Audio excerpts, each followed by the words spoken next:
this platform is independent, and we wanted to work with everyone across the spectrum. So folks are invited to share what they know, and the viewers makes their choice, and we ask the questions and we give the just the opportunity to answer. This craziness, man, I do not care. Why am I so anti-establishment? Because of what I've seen the establishment do to people. That's why I cannot be pro-establishment.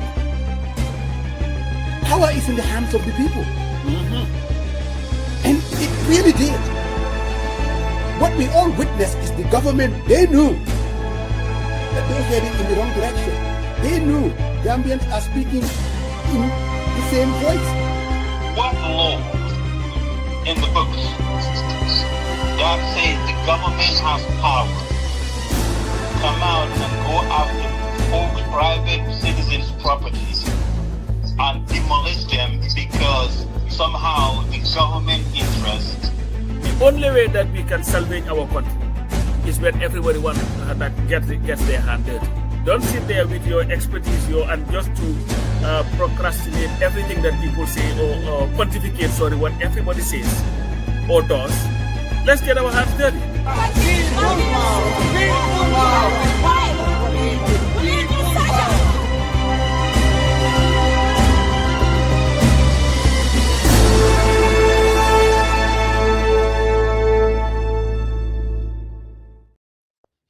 Good afternoon, good afternoon.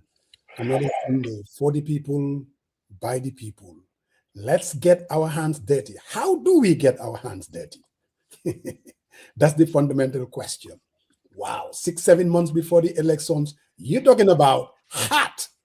Things are hot, really. I mean, people do say that politics it's a contact sport. I'm beginning to believe that. Brother Marong, how are you? I'm doing good, Father Mose. How you doing? Hey, hanging in there, my brother. Pop Samba is going to be joining us. He's at work. You know how it is. Working for Uncle Sam. He said he has to pay the bills, but he might be joining us. And yes, our guest tonight is going to be Saikou Sawo, the Golden Era Party, now the PPP presidential candidate. We are going to be talking to him, asking a lot of questions. He will be joining us, Brother Marong, in the next 5, 10, 15 minutes. But Marong, oh my God. Last week, here we were. The headline was tribe. What Maimuna Sise said, what Sidinjai said. Before we know it, we all heard the audio. Sidinjai, as always, doing what he does. Unbelievable. Brother Marong, what do you think of this mess? It's a mess. Unfortunately, they're framing NPP as usual, the elections on tribal lines, intentionally. That's what I believe. That's honest to God, if you ask me, that's what I believe. With all their talk about they're building roads, they bring in electricity to people, they bring in water to people. Run on those records. Stay away trying to exploit our tribal differences. And there is another one that I'm going to talk about, not now, but I'm going to get to that. But before Mr. Sawo join us, I think we need to talk about the Sidinjai's mess on that audio and the different reactions that we are getting. What's your overall take, bro? Well, the audio is very disturbing. It's despicable. And we all know, we all suspect him. We all don't trust him. We think, at least majority of Gambians think he's dangerous. He's a manipulator. He's spineless. He's a political vagabond. And anything that will give him a source of survival, he will squeeze into it. And I think, it's unfortunate. It's very, very unfortunate. Everyone listening to that audio is authentic. That is the man behind scenes, people who knew him, who deals with him. He has this private and personal persona. What he present in public and what he present in private is totally different. And that's just the truth. And the audio is the tip of the iceberg. I'm sure maybe there is more audios that are going to be leaked, which represent who this man is. And Musa, when I look at it, the most troubling part about this is someone, a young man, for that fat man, has no qualification. Yeah. Doesn't bring anything to the table except everywhere there is chaos. Everywhere there is misunderstanding. This man is the face of that chaos. And it's been persistent. If you follow since prior to the voter registration, all the issues that they've been having, every time there is some type of commotion, he will be in the spotlight. He did this, leading to this. Last week, he was on a platform making accusations. And here we are. Before the end of the weekend, before the weekend starts, there's a leak audio. That's him. That's who he represents. That's what the man represents. And anything that comes out of his mouth, that's deeply in his heart. But now, how do we do this? I mean, a young man who hasn't nada. If you ask, he hasn't contributed squat to what we are here today, except scamoozing the benefits of government. That's what he's doing. And today, we're here. And I think, if Mr. Sal comes in, I can stop it and we can talk about it. Yeah. But I think what is more even troubling, the likes of Maimuna Sise came out swinging, and some other Barrow came and said, but to go back and listen to what President Barrow said the past 24 hours. Mm-hmm. Not indirectly answering to what Maimuna said, but what he's saying is everyone makes a mistake. What we couldn't do is run to social media and repudiate. But if you stand on principle, this thing should not be under the rug. This is the man who claimed he is the deputy spokesman for MPP. Within that, he works hand in hand with folks that he directly attacked. So how would you think this man would be a credible conduit of your message? And he goes into this usual stupid stunt saying that, Mfama nali Palaso Diala, Atabolage. That's not the point. This is not about Ifama. It's not about Ifama. It's not about making jokes about it. It's about leadership. When it's time for leadership, you don't consider no political expediency. And that's what he's doing, making like this is not a big deal. I think he should take a firm stand, and all of us needs to know that he's very serious. But more, that's why we always say it's dangerous.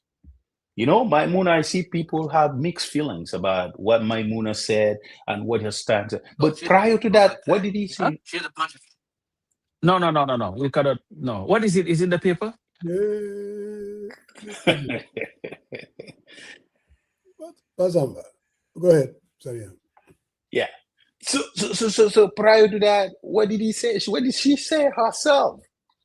So that's why it's very, very important, no matter how intense the political conversation is, you have to measure what you say.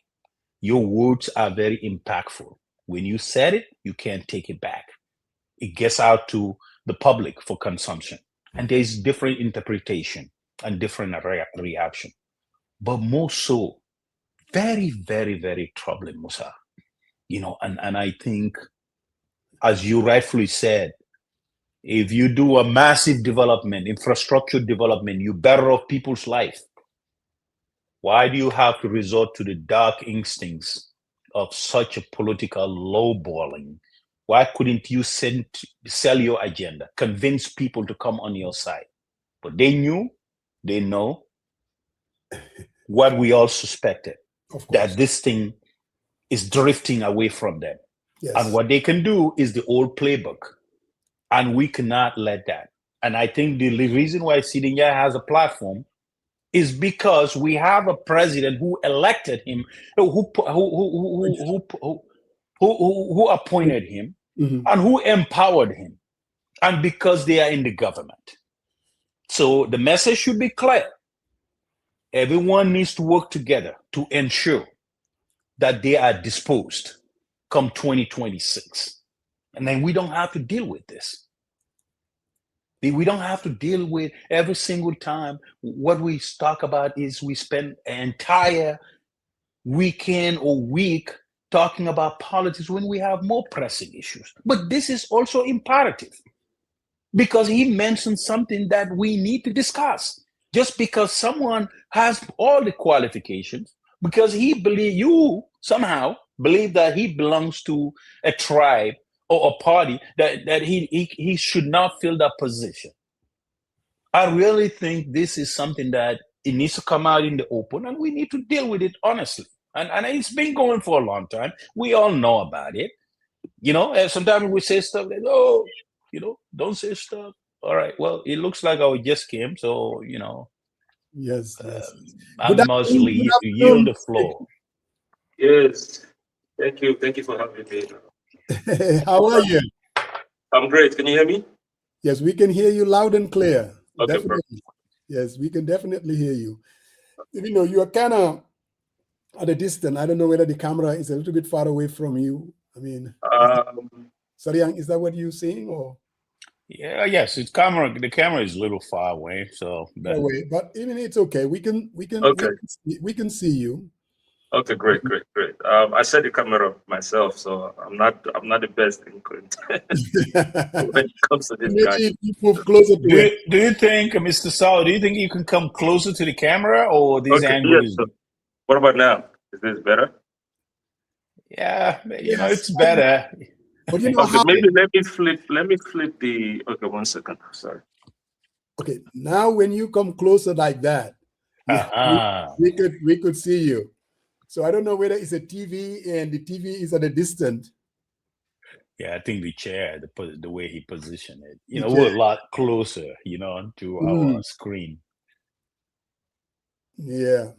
No, but sorry, Musa, before we wrapped up on this, and very important. That I can tell you, because there's a lot to talk about that. We're not just going to gloss over, because really. No, but before we get wrapped up with Sidinya stuff, man, there is some great event going on today.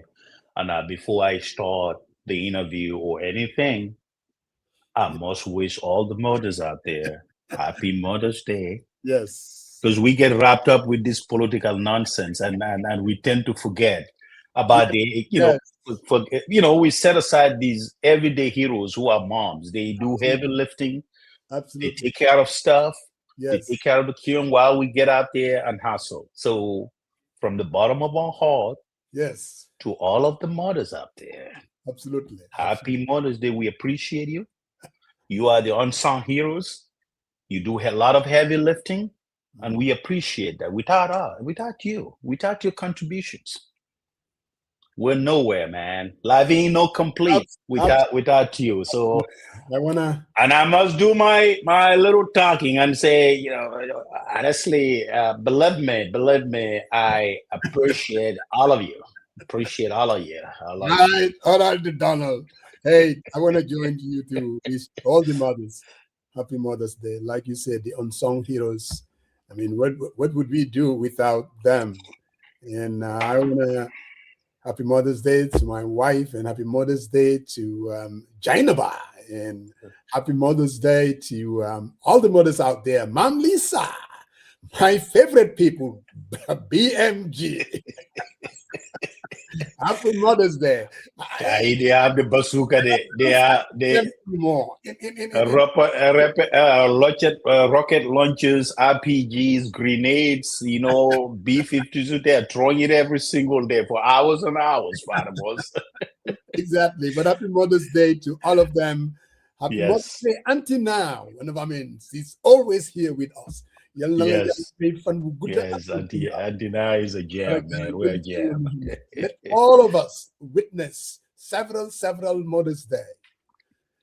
Brother Sawo, how are you? I'm great. I'm great. How about yourself, sir? Definitely, it looks better because we want to make sure that we see the presidential attributes. We're a little bit far away, so we wanted to kind of connect with that. And I'm so all those brothers out there, the Keva Nankos and all the PPP gang, they're tuning in tonight. So we want to make sure we yes, we just want to give you to your opening or whatever salutations to our guest and everybody who's out there watching, Brother Sawo. Yeah. Thank you so much for having me on your platform. I'm grateful, and thanks for all you do, highlighting key issues, that is currently going on, within our political landscape and Gambia, as a whole. So we thank you for the service. All of you on this platform, I've heard nothing but good things. And also, I would like to thank PPP and our fellow Gambians that are tuned in, and some that are busy, they don't have the time. Hopefully they can watch the video, later on at their convenience. So we thank you all. My name is Saikou Sawo. I'm the flag bearer and president of PPP. And I'm a presidential aspirant that would like to contest in this coming election. Born in Sokoto, my parents are originally from Badibo. They relocated and moved to Sokoto. So that's where I'm from. I would like to stop there. I don't know. I don't want to get too far into the introduction. We have another Badi Bunker on this platform. Oh, okay. So it's going to be interesting. So, you've had good things about this platform. I hope when it's over, you're still going to feel the same way.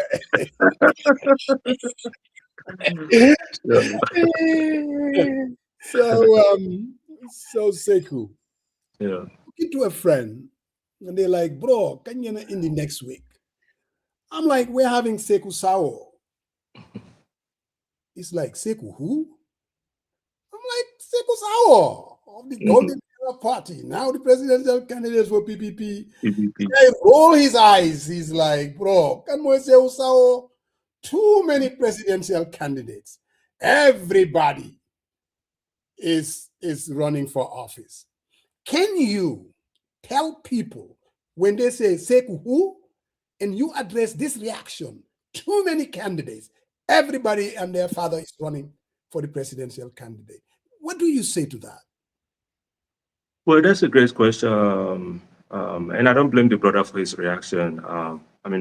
Gambia we do have a lot of political parties and movements. But I think one thing I can also proudly say, we've been, with the proliferation, right, we've been able to consolidate that a little bit because, Golden Era is now part of PPP. So that's, PPP is already a legacy, it's already an existing party. Everybody knows PPP. So at least we've done something there, right, in terms of consolidation, because we fully merged, we joined PPP. So that's one less, party or movement, to deal with. So to the brother, I hope he's listening. We align with PPP in so many ways, in terms of their structure, what the constitution is, how the party is evolving. And that's a party, that I align with on so many levels. Even when you look at our G9 agenda from Golden Era, it aligns in so many ways with PPP. And then, the Secretary General and Party Leader, Honorable Madike Fall, also has, similar mindset and vision in terms of, politicking, maturity in politics, how to convey message to grassroots. So we embody a lot of things in common. So we just didn't join PPP just because, just because we needed to. We joined PPP because there are so many other parties we could have affiliated with or joined, but PPP stood out the most.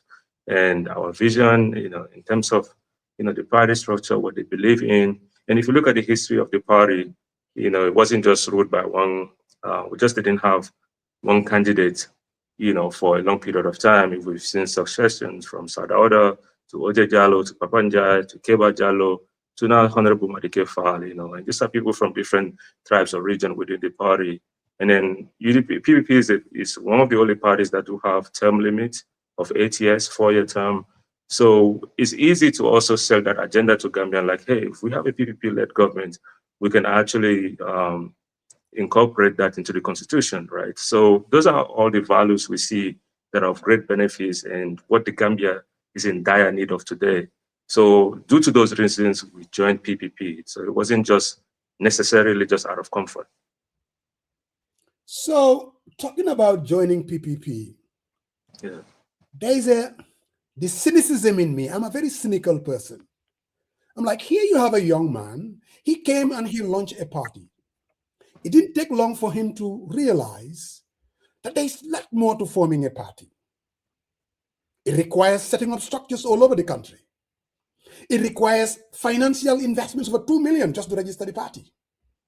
It requires a lot to be out there. A typical young man, he says, you know what? I may have to find a shortcut, an easier way. And here you have a PPP. They were also out there recruiting individuals. And that maybe vision has nothing to do with it. It is the easiest way to be on the ballot. You have a young man who doesn't want to do the work, and then you have a party that is very open, looking for somebody to be their candidate. Am I just being cynical? What say you? I love your point of view, and I think I answered part of that question a little bit, to some extent. And one thing I would say about me as a person, I'm a fighter. I'm a veteran, served in the U.S. Army, and when Nen and I even co-founded, Golden Era, it started off as a movement, and we did our homework. We just didn't sit and hire people to do the work. We're actually on the ground doing surveys, So we've put in the time and effort and resources. We just didn't say, oh, because we knew it will cost $2 million to register a party. So finance was never, the reason why we ended up. We even tried to register our party, and obviously, there are about 6-7 parties that are facing the same challenges we are. And I don't want to go into the whole rabbit hole with IEC, but ever since, I've always had that and vision in me, like I would like to work with PPP at some capacity, right? But it's hard for like I'm an entrepreneur. Prior to today, nobody knew me in Gambia as much outside of friends and family. So if Nen and I didn't start Golden Era as a movement, if they didn't see the hard work we did on our own to establish that movement, that is well known in the Gambia today, it would have been hard for PPP to say, okay, yes, you're a PPP member, come lead the party. But, they've seen the effort, and they've looked at our background. We have proven track record, from being, self-made individuals, worked in America, came back home and invested in this country. Nen and I haven't worked for this government. We haven't embezzled. We haven't, we're not involved with kickbacks or, all this, corruption and, procurement scandal. So we came back and invested back to the people that we believe in, to Gambians. And when I was coming back home, the intention was never to be in politics. It was, I'm a Pan-Africanist. I believe in, if we Africans need to do the needful first of all, which will involve coming back home. We can't all be sitting comfortably in Europe or America and saying, hey, this person has to do this person has to do that. We all have that equal right and opportunity to make change in different capacity, way, shape, or form, because we all don't have the same ability. So whatever I'm able to do in my own capacity, it's not what your country can do for you, but what you can do for your country. So this is the mentality and mindset that I had. So when I came here 5 years ago, I wanted to be part of that change. I wanted to create jobs, open businesses. Politics came last minute. This was last year. I didn't even know Nene from America.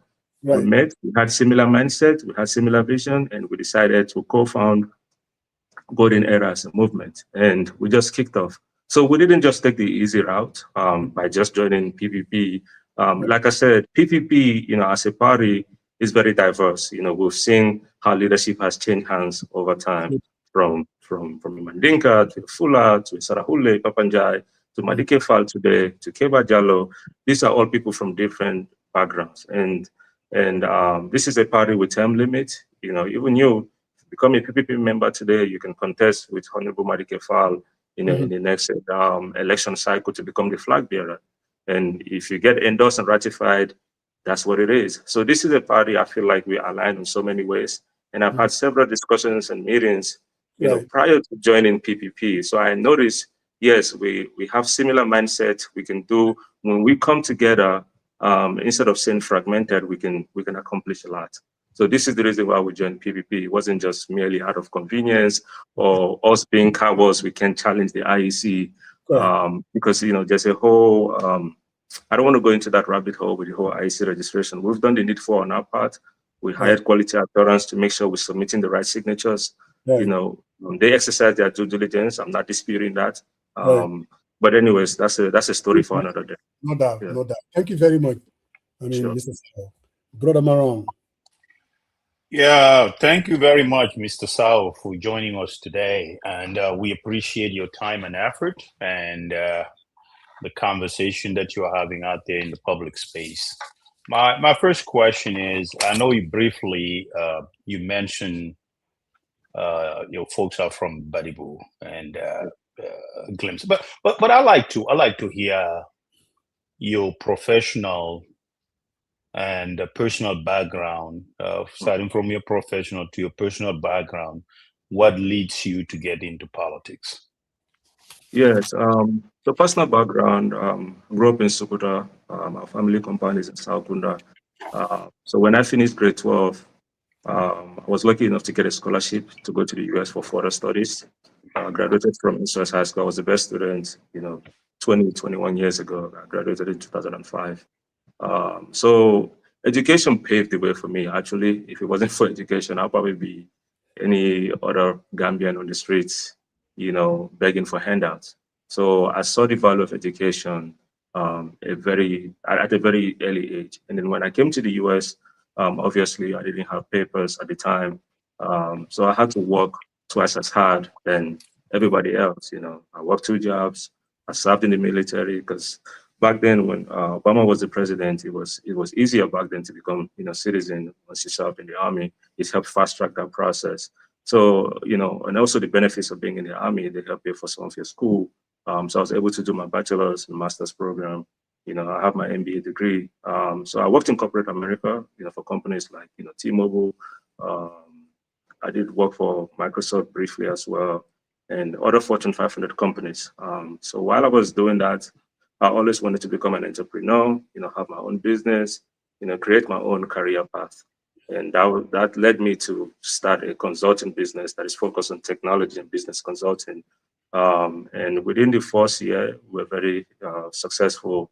We went from a $0 company to a 7-figure company in revenue. So we experienced that growth at a very fast pace. As the company became successful, I had that vision that, hey, it's time to come back home, and be part of change. Let's create companies, from tech companies to farming. Let's also contribute. Let's change the narrative, that people have for Africa. So when I came back home, what actually was shocking to me is prior to me leaving Gambia, I noticed some of those issues we're facing back then has even exacerbated over time. Because back then when I was in the Gambia, people were going through tobacco for greener pastures, but it was mostly men. But today you see both men, women, and even children risking their lives. And then when I came home, I saw limited opportunities still. So so I was like, well, what can I do to ease employment? And the only way I could do that is by creating a company. So I created multiple companies. One of the flagship investment was Mirrored that my wife and I launched, and we started off it's a med spa. We have close to 30 employees working there today, alhamdulillah. And then we also focus on training them. So, so it's a symbiotic relationship where we invest into these people, training them, and then they're earning a decent wage. So this was way before politics. I never knew I was going to even be a politician today.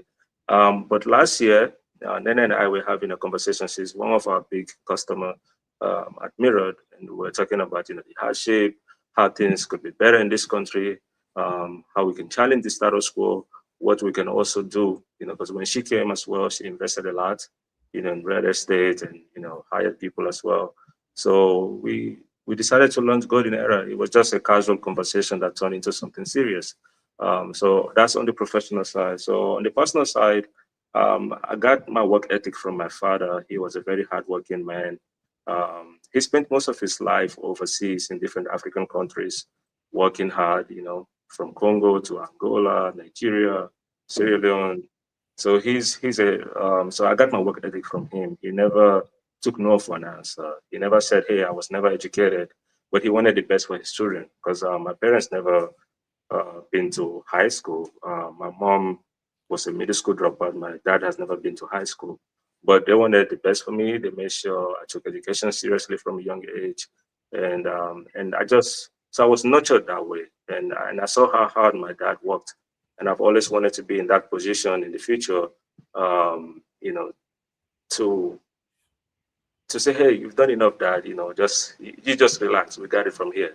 Because I grew up in an environment where a lot of people didn't value education at that time. So when you were going to good schools, taking education seriously, it's like, people don't value that. But I've seen how it helped me tremendously.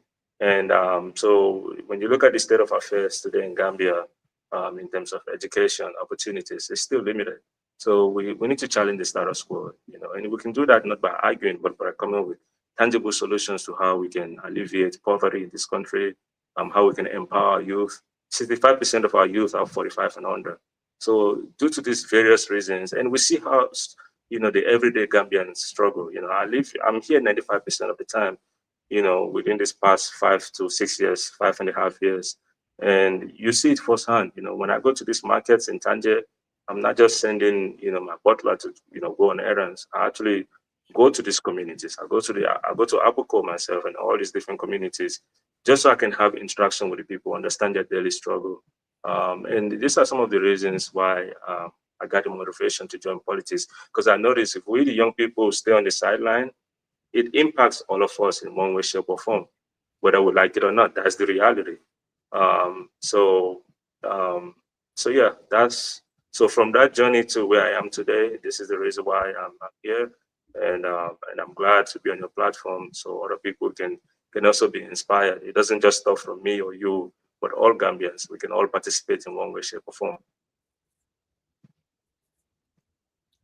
Yeah, thank you very much, Mr. Saho. I heard you, and it looks like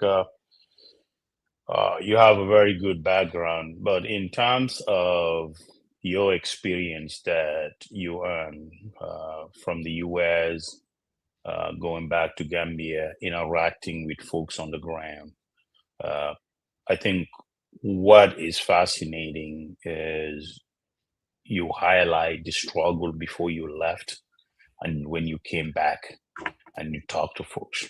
Now, based on your experience, both, being in the United States and going back to Gambia, establishing and creating job opportunities in the private sector, how do you think that prepares you to tackle the pressing issues that face our country? Yes, I'll start with the military. The discipline definitely is one, because when you serve in the U.S. Army, it's not about you. You're doing it for country, right? So that discipline, that selflessness is there, and I think a lot of our leaders need to be selfless. Unfortunately, when President Barrow was asked why he needs to run for a third term, it wasn't about the country, it was about him and his party. His response was, hey, my party is too young. I can't abandon my party. I can't relinquish my party. That's why I'm running for a third term. So I don't see selflessness there. I don't see service for country there. So that should be the first priority. What can you offer your country? And then number two, when it comes to my professional experience, I've worked for Fortune 500 companies. I've done consulting for big firms, like Intel, manufacturing firms in America. I've negotiated deals, obviously I run, I have my own consulting company there. And one thing I'll tell you about negotiation, you always have to have leverage in negotiation. And how can you have leverage? Through value creation. You look at Gambia, a lot of these deals that we have in, and you look at the concession, it's putting us in a bad frame or situation long term. Look at the issue with our ports. We should be able to negotiate from an area of strength, not desperation. We should be able to tell Gambians, hey, this is the framework we have with this foreign entity. If it's able to survive scrutiny, then it is a good deal. So this is where I feel like I bring a lot of expertise and value. I know a good deal when I say it. I know a bad deal when I say it, and I know the right questions to ask. How does this trickle down to the average citizens? How can Gambians benefit from this? What is the long-term financial implication? What is the economic benefits tied to these deals? Those are some of the questions we ask. And we as a country, we can just, give our sovereignty away. Because if you look at that deal, 80-20 for 30 years, that's a whole generation that is gone right there. And we get it. And some of those issues we can fix ourselves. There are technocrats in the Gambia, either here or abroad, that we can work with to fix, some of those, industry, like the ports, for instance, without having to give our sovereignty away. So I have those expertise. I've negotiated with multi-billion-dollar companies like SAP, Microsoft, on enterprise agreements. Negotiated on behalf of our consulting clients. So, if you're a leader, you're representing a country, you should be able to negotiate from a place of strength.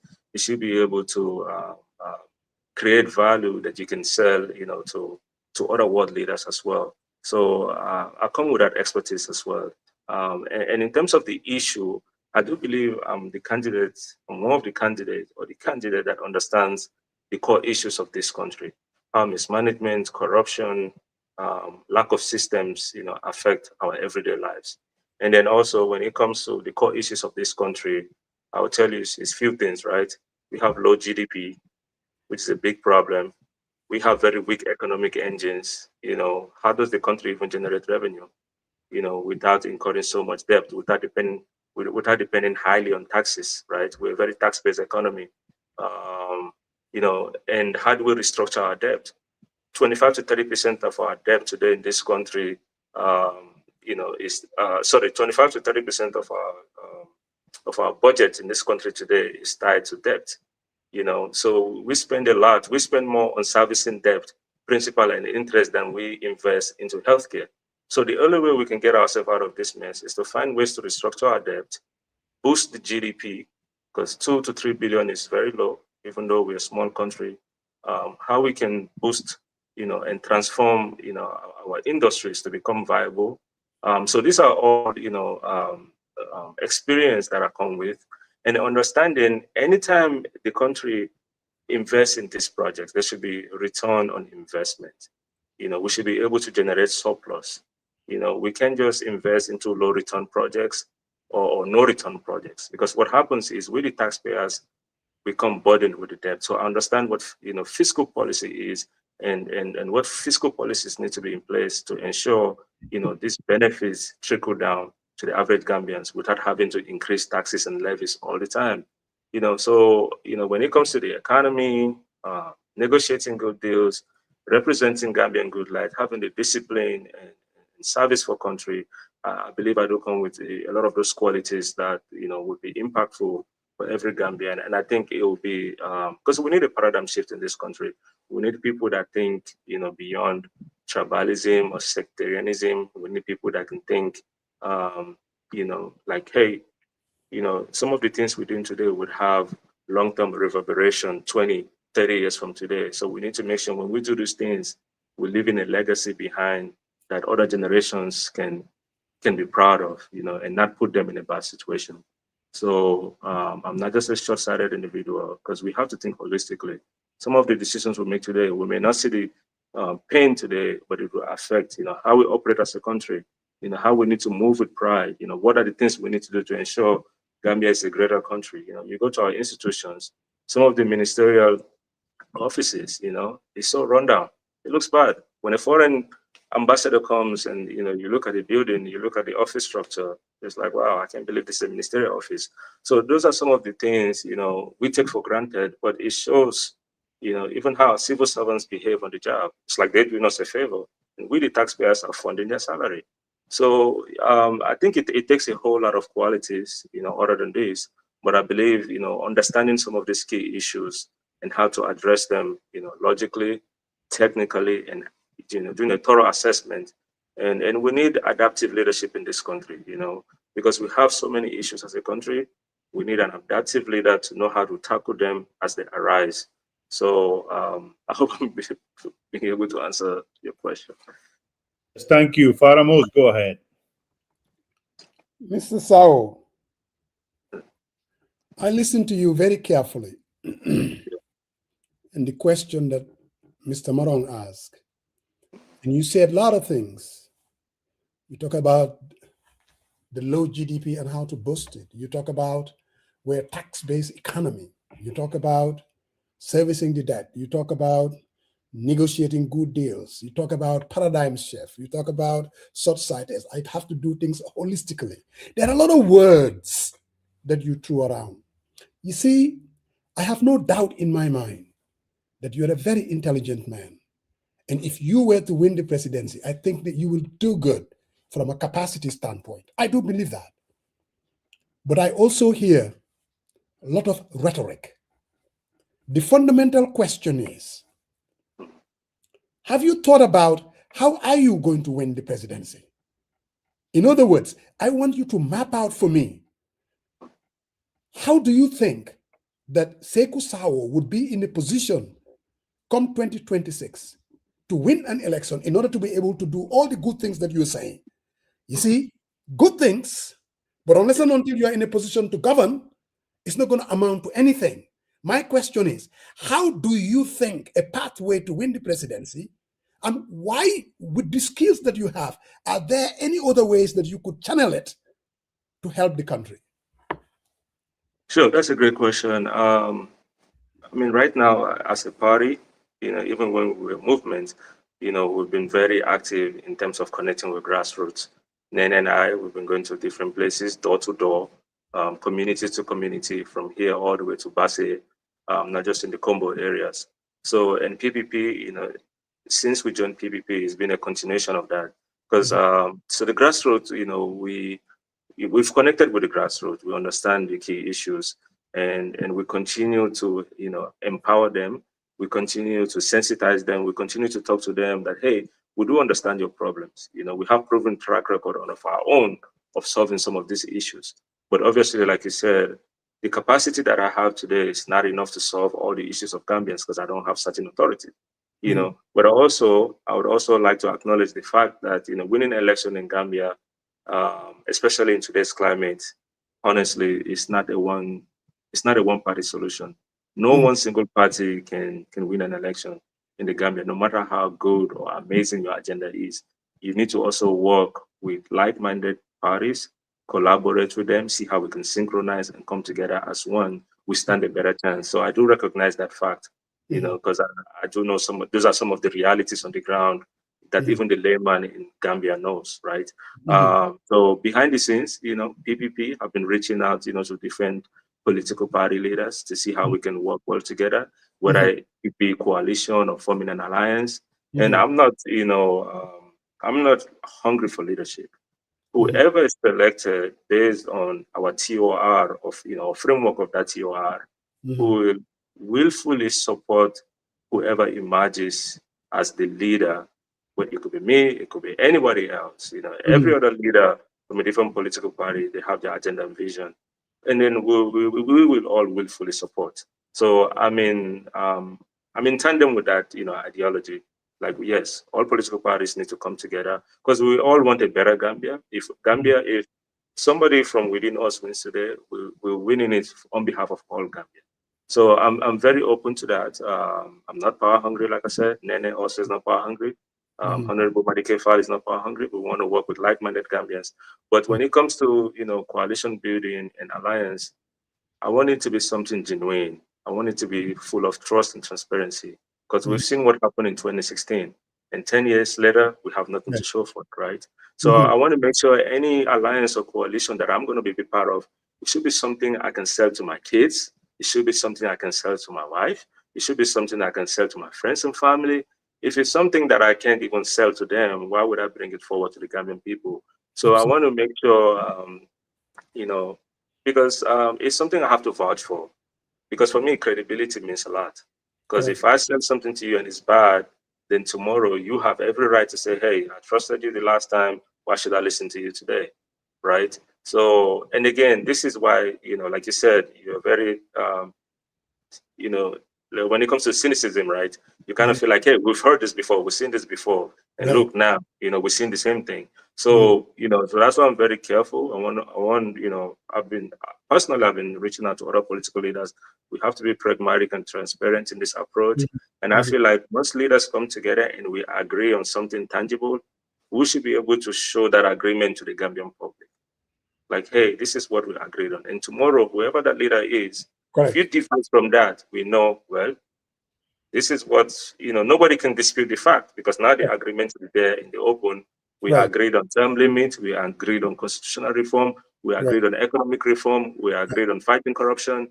So if the leader goes in there and do something, contrary, it's easy to say, hey, you're not a man of principle. You contradicted everything you said. So I want it to be based on those principles. So I'm not just going to jump out there to be in a coalition or alliance just for headlines to make it look good. My picture is out there. No, it has to be based on those principles. And if we cannot accomplish that, then I don't want to be part of it because it's bound for failure again. Because what's going to stop 2016 from repeating itself in 2026? Right. So you alluded to something. I mean, I guess answering the question about the pathway to victory. Basically, like most of the parties, you're basically saying it's going to come down to the opposition parties coming together. And you went further. You said it has to be based on the framework of the TOR. Yeah. You see, the big elephant in the room, we all know it. Obviously, there is a trust factor in the absence of trust, but then we have to kind of weigh it. It's a cost-benefit analysis. Do we want to kind of go along with the present status quo, or do we want to find a way of trusting each other, even though whatever happened in 2016 did happen? The big elephant in the room would be who is going to lead if we were going to have a coalition. Now, what is your take on how do we approach that particular issue? The framework of saying who is going to lead. I mean, there are a lot of people saying different things. What would be, and I'm sure when you sit down with the stakeholders, what would be your take that you would be much more comfortable with in terms of how do we deal with this big elephant in the room? Who should be the person leading this coalition? I know the trust has to come in, no doubt, but there has to be a process. How do you see that process? Yeah, I think the process should be fair. What does that mean? Okay, well, when I say fairness, because obviously we have other political parties and movements, and some are big, right? Some are smaller parties and movements. Right. And then obviously the bigger parties are saying, hey, we have the, we've been in elections before. We have the, what is it? I'm looking for the right word. The historical data is there, right? For example, GDC, UDP, they've contested before, even though, right? So they want to have more say, right? But I think this is where compromise have to be made. I'm not in the position to dictate how it should be. I feel like the political actors need to, I know there are different coalition building platforms, right? These are just referees. They want every political actors to come together. But then this is where compromise needs to happen. Like in other countries, we've seen they go through delegates. Like, I'm more familiar with America, like the Republican Democrat Party, and, they do their primaries from within the party, they have delegates, and then whoever wins emerges, like the case of Obama and Hillary, right? Even Trump within the RNC. So, however, Gambia is different. I don't like doing, it has to be apples to apples comparison, and I don't think Gambia and America are on the same wavelength. But this is where I feel like political actors need to sit down and compromise and find that middle ground that works, that is symbiotic, that works for all parties involved. Because obviously, it's a great argument if GDC or UDP or DOI or even SFR, they've contested. They have the historical data of how much votes they would be able to garner versus political parties that haven't contested in a while, or movements. We don't know their strength yet, because having big rallies and then turning that into votes in elections is a whole different subject topic, right? We all know that, and we're all aware of that. So I believe political leaders need to sit together.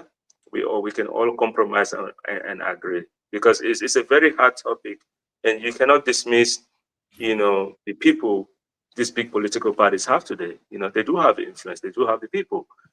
So I think this is where we need to compromise. I can't give a single answer of or dictate. We just have to sit together and compromise and do what's best for Gambia. I asked the question because you are a party leader and you're going to be part of the conversation. And as far as I have already highlighted the big elephant in the room, and I see you dancing around it, because now if you're dancing around it, I mean, again, it's not even going to help us, the people that are outside, that are kind of looking forward to having a mini coalition. I mean, like you said, it's a very complex and a very difficult, but PPP, I'm sure you have your position, and unless you don't want to show your hand, I'm trying to understand how would you react to that big elephant in the room, in terms of, because if we can agree to that, I think all the other things are easy. Don't you think? Yeah, but this is a question that also involves other political parties, not just PPP. And then they also have political leaders, and they have movement and people behind them. They have to report to those people, right? PPP has its own supporters. We have to go back and tell them something, right? So I think we have to unanimously, all political actors need to get together in one room and start having. We haven't that. They've been fragmented talks. I've met with Honorable Halifa Saleh. I've talked to him on the side. I've met with Honorable Dabo. I've talked to him on the side. But now, how do we all come together in the same room and discuss this key issue? Because it's complex. It's not. I know. and people get very sensitive when it comes to this topic, right? And I represent PPP, and there are people behind me supporting me. I want to make sure I also echo their message. It shouldn't be just what I want, what Saikou wants, or what Honorable Madike wants, or what Honorable Nanko wants. But what about the thousands of supporters behind us? What about the people that have experienced failed coalition in the past? They want to do something differently this time, because some people, I wasn't there in 2016 when the coalition failed, but there's a lot to learn from that. So we need all those people in the same room to say, hey, we've seen this before. We don't want to repeat of that, because obviously when we come back to the Gambians, they're going to know it's bullshit, excuse my language. So this is why I want to be very pragmatic. It will involve different people that have the experience and history to sit together, so that way we have a formidable coalition that Gambians can believe in. Because if you form a coalition today with certain entities, you may not be able to sell it to Gambians. They'll be like, nah, they could smell that they could smell bullshit from afar. So we need to be sure this time is credible, and we're able to answer those tough questions when those journalists come out, when those PRO comes out, or the CSOs. They want to hear something substantive. Because we don't want to be in the same predicament we're in today. So there's no one answer to this. I'm open to collaboration, compromise. Like I said, it doesn't have to be me. It can be anybody in this room. It can even be you. If you are nominated, we're going to rally behind you and make sure, we pull ourselves by the footsteps and get to work. Absolutely. Thank you very much, Mr. Sawo. Brother Maron. Mr. Sawo, thank you very much. I listened to you carefully. You talk about value added, and also mention about negotiations, what is beneficial for the masses rather than an individual. And considering we know the history and the current political environment, there is no accountability, and there is corruption. And you know, because you run a company, change can be something that will breed resistance. Yes. And obviously, you have to know the way. And folks are so used to, for almost 60 years, they are used to the status quo. My question to you is, how would you navigate or tackle these pressing issues? And you obviously looking at the hierarchy and understanding of the challenges and the dynamics of value added, what would be your approach to ensure that that is fully realized? Sure. I'm going to answer this in a different way. I'm going to use different example. Change is change is something that is always constant, whether we like it or not, and we have to evolve at some point. When it comes to mismanagement and corruption in this country, people that are working for the government or even regular Gambian, they need to understand how it impacts everybody. It just doesn't impact those at the top. It impacts those at the bottom, those in the low class, middle class, and high income class. So if you look at some of these projects, right, they will say, okay, we invested 100 million in XY project, but that's that's on paper. But technically, probably only $50 million went to that project, right? And then the other 50 million has been embezzled or whatever the case is. So, but this is where we need to educate Gambians, and I think anybody that understands the logic will know where I'm coming from. If we went out there or we use taxpayer funded revenue to say, hey, this project cost 100 million, but through kickbacks and corruption, we only invested 50 million, right? And then the other 50 million we shared among ourselves. Gambia should understand, yes, you can share that money among yourselves, but at the end of the day, that that inefficiency would come back and haunt us. Like for instance, look at our stadium today. We still can't play home games. It's affecting the youth. You look at even the road construction projects, right? Some of these white elephant projects, even the agricultural projects, we're handing out tools, machineries. Until today, we have nothing to show for it. If I spend $10-20 million buying machineries, tractors, I'm handing out to the farmers, right? I should be able to create a cost benefit analysis. I should be able to project the return on that investment. I should be able to set OKRs with our objective and key results. Like, hey, we've invested 10 million in agriculture, but in 2 years from now, we'll have reduced import. We'll be able to cultivate more lands. We'll be able to yield more tons of rice, right? This is how you measure the progress. And if year over year over year, we're still importing rice like never before, cost of commodities is still going high because there's not enough supply versus demand, then something is fundamentally wrong in the system. So these are all the issues we need to rectify as a country, and we need people to understand, the impact. Taxpayer-funded, projects should not just be used at anybody's discretion. We should be able to, tap technocrats, to do a deep assessment, on some of this investment to make sure, we can generate enough return on that investment. So that way, the maintenance and then even the debt obligation or returning investment for the average citizen, because otherwise it comes back and haunt all of us. Because the government, how else are they going to generate revenue, especially in Gambia today, since it's very tax-based? They always have to keep increasing the taxes or levies. Look at the airport situation. I feel like maybe that's a bad deal they signed somewhere. They have that, budget fall, they have that shortfall in the budget, and they have to increase the levies at the airports to pay for those bad debts.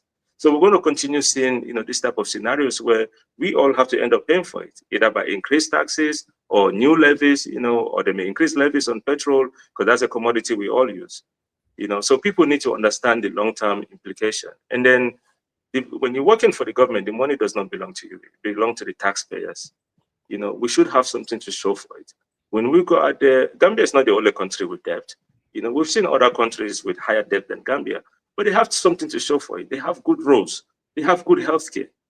But if we are all corrupt, we're all looking for ourselves and our selfish interests, at the end of the day, if we don't have good quality healthcare, what's going to happen? When I fall sick or somebody falls sick, we all have to go to Senegal or fly to Europe for healthcare. We've seen that happen with the president. You know, when his mom got sick, they billed the taxpayer because they had to fly her out, medvac her out to Senegal. So people need to understand the long-term implication of some of these things. And then when you serve in that capacity, you know, you have to serve the Gambian people. You know, you have to do the needful, you have to do what's right. And, you know, it's not a place to abuse power, or the funds doesn't belong to you. It belongs to every Gambian.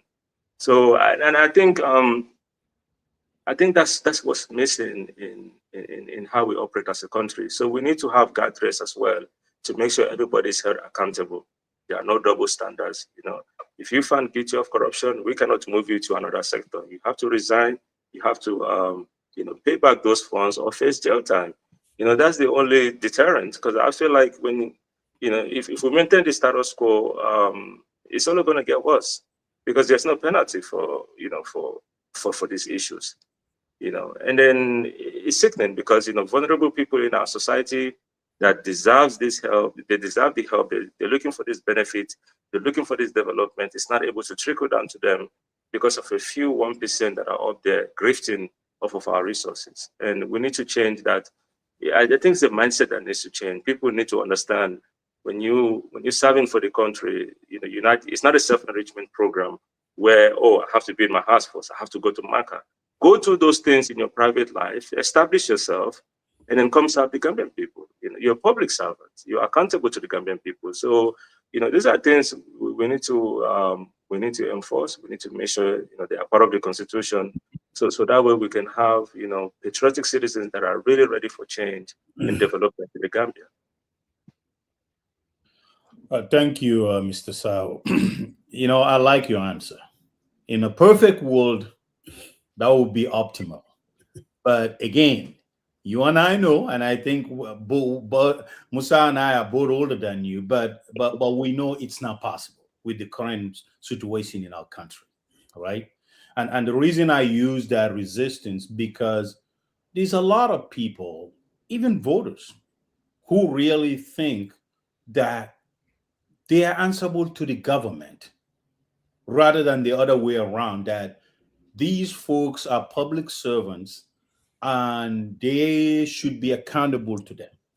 But it's always the other way. And that's a mentality. Even the president, when he speaks, they think, you know, they don't need to hold the president accountable. Now my question is, I think you talk about the grains and having people pocket some of those and use it for their own benefit. My question to you is, obviously there are lapses in terms of our revenue mobilization, our revenue collection, and where it goes and how it ultimately get handed to a government, you know, account where it takes care of all the other stuff. Obviously there were gaps, and it's not going to be easy.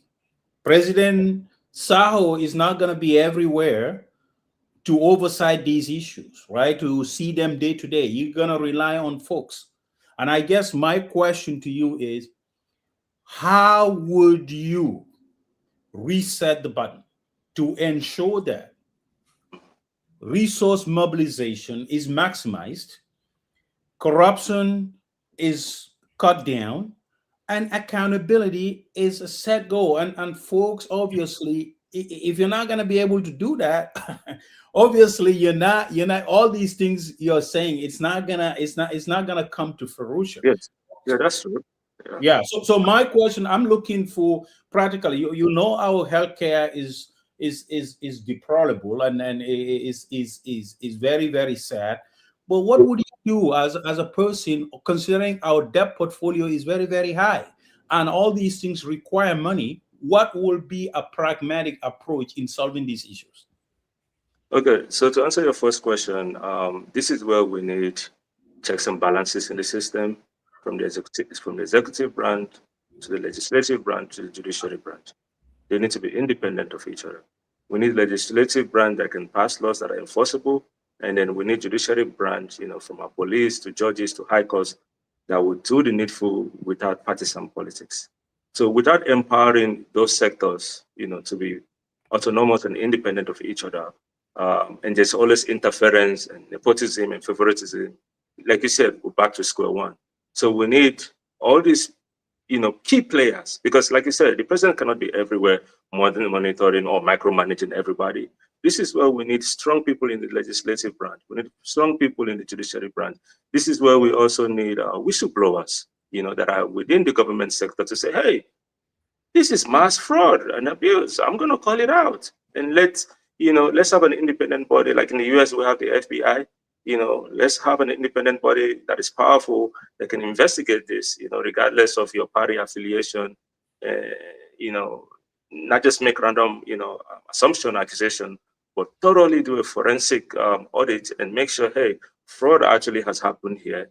And this is what the government needs to know, and they should be held accountable. But if you don't have an empowered institution, all of our institutions are already compromised.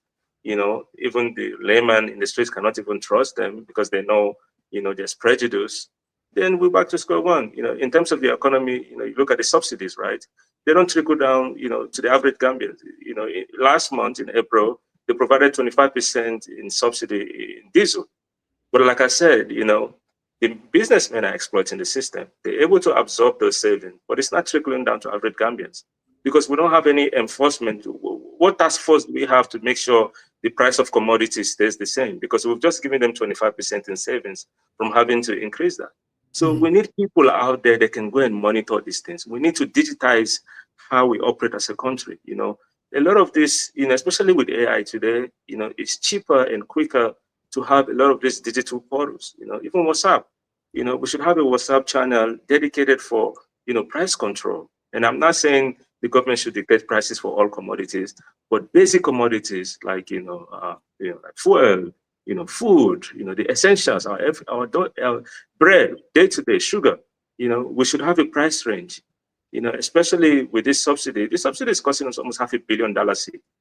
The businessmen are taking all those savings, but then there's no task force to make sure, because this is what they tell the retailers and the end consumers. Hey, look at what is going on in Iran. It's costing me a lot to bring containers and, logistics. So I have to charge you 20-30% more. But then they just got the savings, from the office of the president or from the Ministry of Finance. So if we don't have people to do the checks and balances without prejudice, like you said, it's the same issue. So we have legislative and judiciary branch for this reason. They should be empowered, and we should have independent task force. They can even investigate the office of president if they believe there's a problem that needs to be investigated. And then coming to your last question, in terms of healthcare, how do we fix the issue? Because like in combos, right? We do have hospitals, but they are not. We don't have adequate equipment and supplies. What I'm saying is the system should be outside of, we obviously know mismanagement, corruption, lack of sustainability. We can create a system that incorporates end-to-end value chain system, like with the healthcare, right? Like with the healthcare, we need, the backbone for every healthcare is having, specialists, Gambians that are trained in surgery and radiology. So that way we can take care of our own. We have a lot of Gambians abroad that are already into home care.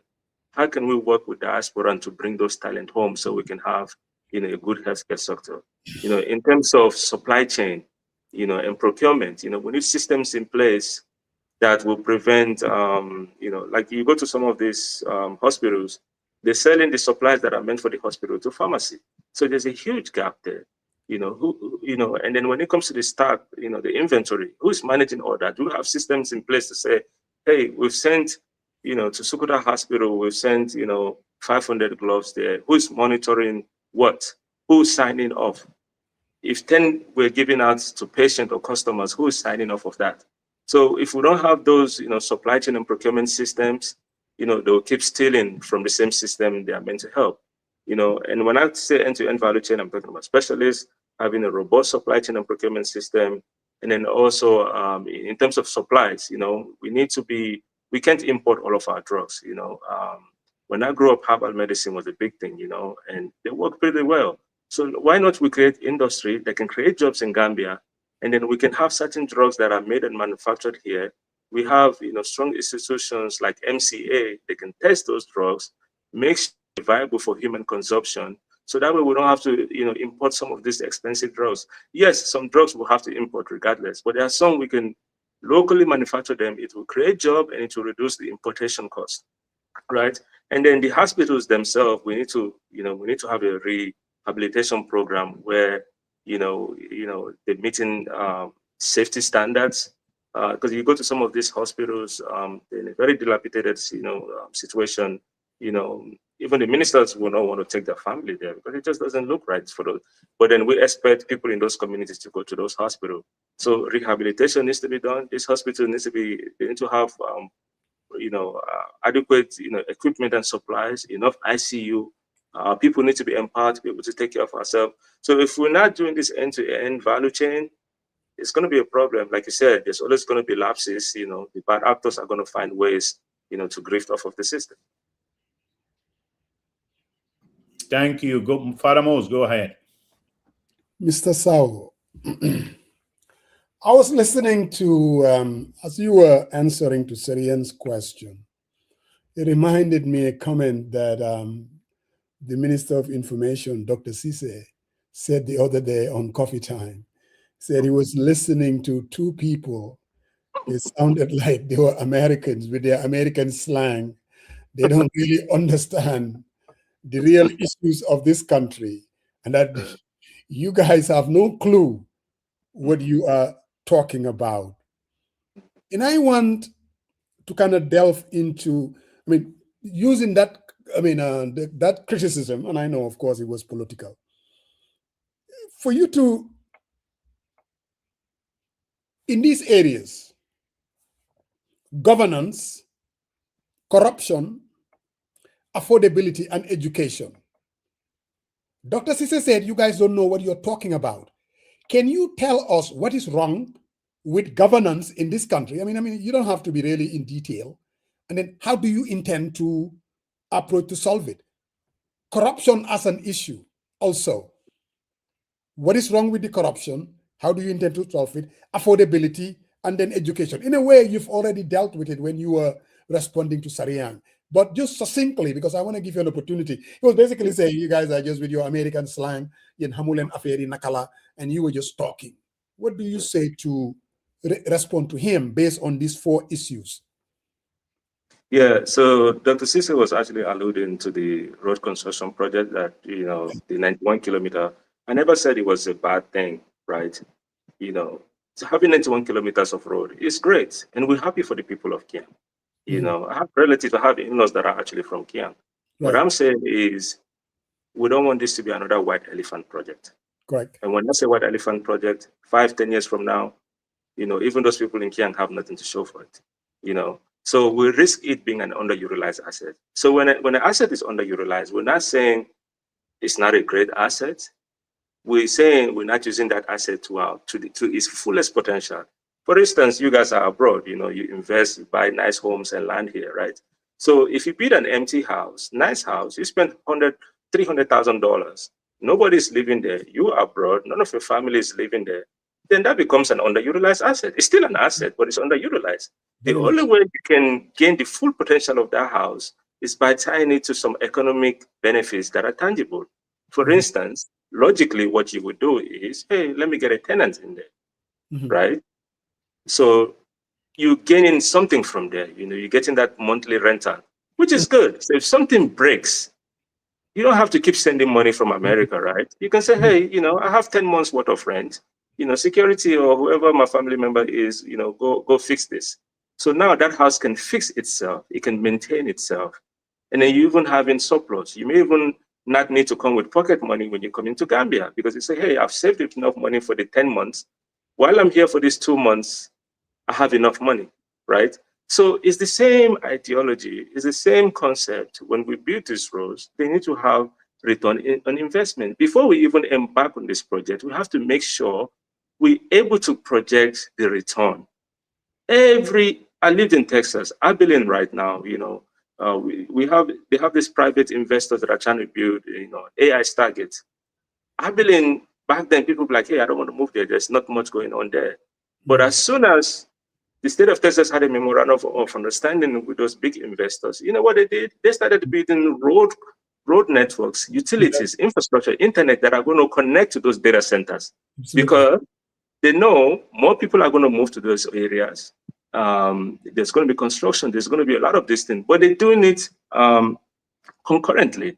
Once the road is being built, these private investors are building the data centers. And once the project is done, now you have roads that connect to jobs. We have roads that connect to export hubs. We have roads that connect to, you know, even commercial hubs or even industrial park. For instance, like those data centers, these are worth $20 billion. That's a whole industrial park of data centers. Right. But they're doing this concurrently. But if you look at the case of Kiang, unfortunately, yes, it's natural for me and you and small retail investors to buy land in those areas, but those are small scale activity. Those are micro activity. We need macro activity, like strong industries, you know, textile industry, you know, even the Jahali Pacha Rice Project, we can find ways to also connect that Kiang Road to CRR, you know, processing centers, you know, because farmers here, the post-harvest loss is enormous. We can have storage centers along that road, you know, we can have textile industries, you know, those that are sourcing the cotton. We can even have logistics trade hubs along those lines. So with those strong industries that are, if you build those concurrently with the road, those people of Kiang don't have to migrate to the urban area in Combo for jobs. They can create 20,000, 30,000 jobs. And you know what that does? That also increases the tax base. We don't have to keep depending on tax. Now we have 30,000 new people that are paying into the system. We can actually afford to maintain those roads. We can actually afford to easily pay for those roads. We can actually have surplus. And that surplus can be used to build other roads in other areas where development haven't reached. So we need to, so when he says, oh, these people don't understand what he's talking about, you should ask him, you know, so these tough financial and economic implications that goes with those roads. Because if we don't have those strong industries there, maintenance is going to be a problem. Where's the money going to come from? Even if it's taxpayer funded, you know, you can't just, frivolously use our tax, you know, just how you want it. You know, when you build the road, just don't stop there. Build the industries, you know, textile industry, logistics, you know, connect it to commercial hub, you know, so that way we have macroeconomic activity that can easily pay off this loan, and even the maintenance will not be an issue. Because we know sustainability is a big failure for us here in the Gambia. You know, we build stuff, in 2-3 years, we have nothing to show for it. It's all run down, there's no maintenance structure. And sometimes you can't blame NRA because the funds are not there. The only way the funds can be there is by increasing the taxes or levies, which would cause more businesses to close, unemployment and unemployment to rise, more of our youth are going to go to back way, and then the loop continues. So even if PPP comes into power, UDP, and we maintain the same status quo of how they execute this project poorly, how the implementation sucks, trust me, it's just going to be this, you know, different phase, but the same result. So this is where we need to ask the tough questions. Who is funding this? What is the implication on the taxpayers? Who's going to foot for this bill? Because if you invest over $100 million on the road project, it's great. I'm happy for the people of Kiang. But you need to make sure you can get 3-4 times of that value to make sure it's economically viable.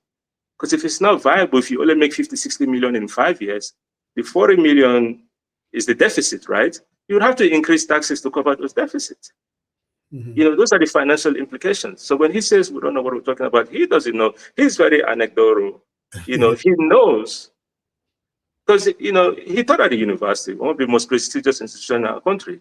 He taught future leaders. So he knows this stuff. But is he doing the needful?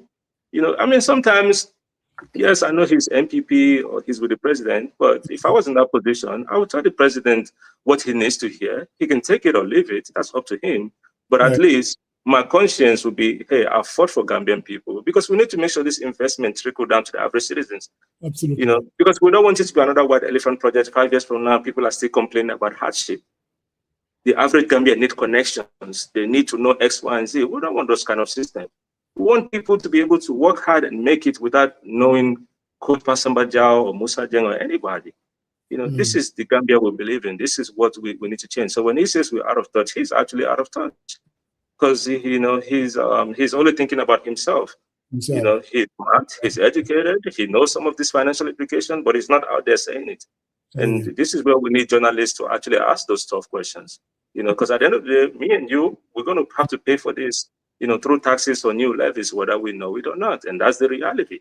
And this is where we're also educating Gambians to understand, some of these projects, yes, they look good on headlines and papers, but you look at the cost benefit analysis, you look at the ROI, you look at the state of the economy today, without having strong economic engine at scale, we risk having the same issue over and over. Even if I come as a president and do the same thing, maintain the same status quo, nothing changes.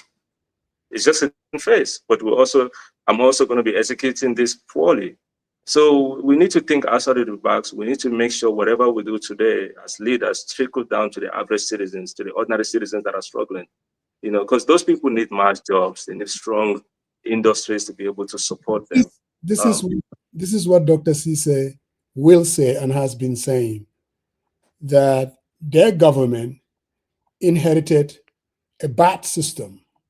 And that brings me to the question. You are the leader of a PPP. This is a party that usher in independence. And for 30 years, they were at the helm.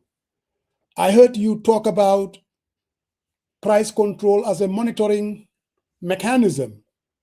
We've been there, done that, and it was a disaster. There was scarcity, there were lines, rice all over the place. Price control was a big disaster. And you're mentioning it. Dr. Cisse would say, if you guys had invested in roads, then we will be able to do some of these things that you're talking about, creating economic zones and jobs. But you did not, he would say. Mm-hmm. He's going to say, for 30 years, PPP, the party that you're now the flag bearer, they did not invest in education. High schools were not even built. The same high schools that they inherited in independence. That's what he would say. Corruption, he would argue. The reason why Yaya Jammeh came and was able to sell this garbage to Gambians, every Gambian thought that corruption was uncontrollable during the PPP era. What would you say to these things that people would say? Now, why would we want to even listen to PPP? We've been there, done that. It was a disaster. Great question. We also have to give credit where it's due, right? When PPP was in power, the Jahal Pacha Rice project was initiated during that era. Corruption, there too. Big time corruption. Okay, yeah. Yeah, we have the Jahal Pacha Rice project. We have the Kuntawur rice milling. We have a stronger currency then because we were able to export more back then. And then as of today, I know this was a long time ago, but the party is also evolving. We're looking at PPP in the 21st century. When you talk about corruption, I believe Jammeh did have a commission. I don't know if he had a commission or investigation on that issue, but who was convicted from the corruption? No one that I know of. So why is that? If there was flagrant corruption, that Jammeh was complaining about, I would assume countless number of people that worked in the PPP government, they should have been thrown in jail because he came as a reformer, right? Like, hey, I want to change this and this. I'm not saying the PPP government for 30 years was perfect. No, I didn't. I'm not saying that. I feel like they could have done more, But if you look at some of those, project they initiated, the Jahal Pacha rice project, the Kuntawu rice milling, even now work and all these institutions we see today, even the ports, it started in that regime. We were exporting more, we had stronger currency. So yes, things could have been better, but even when they talk about this corruption, I don't know. I was like, why didn't X, Y, and Z go to jail for these corruption issues? So and then for me right now, I'm more focused on the present because a lot of the youth today that are 35 and under or closer to my age, again, we're not old enough to understand a lot of things that transpired back then, but they're looking forward to the future. They want to make sure, when they have kids, they want to make sure they have this, they inherit hope, good economy. So I keep saying for PPP to evolve as a party, for PPP to be one of the change makers, we need PPP in the 21st century. We need strong agenda to be able to sell PPP to the younger generation. The party is evolving. PPP is the only party that has, term limits in their constitution. So Oh, no, It- no, no, no, no. All the parties, most of them, they do have term limits. I mean, they all do. But so why are we seeing leaders hanging on for 20, 30 years? I'm confused if they have term limits. I'm just saying, even NPP, they're boasting, they're bragging that they do have term limits. And if you have your manifesto, they don't mean a thing. Unless I'm just saying, I'm not denying what Yes. you're saying. I'm saying Yeah. that all the parties, they're Mhm. all saying that they have term limits in their constitution. Okay, I'm not disputing that, but also we've seen a lot of parties that have been here, the leaders, same leaders been here for And more than a decade, right? that's PPP. Um, Their leader was here for 30 years. APRC, their leader's been here for 20 years. Here we go Yeah. again with Barrow. I mean, trying to go for 15 years. Yes, that's an issue we need to address as a nation. That's why I keep saying PPP in the 21st century, the mindset, in the policies we have in place is evolving, or it has evolved. These are some of the things we recognize, and these are some of the policy issues I'm also bringing to the table. I'm like, hey, we need to do things differently. I represent a lot of youth, and they truly want to see change. They want to see programs that impact them, that trickle down to their needs. So these are some of the shifts we need to make. So a lot of adjustment and refinement is also happening within the party to be able to meet the needs of every Gambian. So we don't have a perfect system yet. From Brother Sawo, he said it trickle down. We got to trickle up with our partners.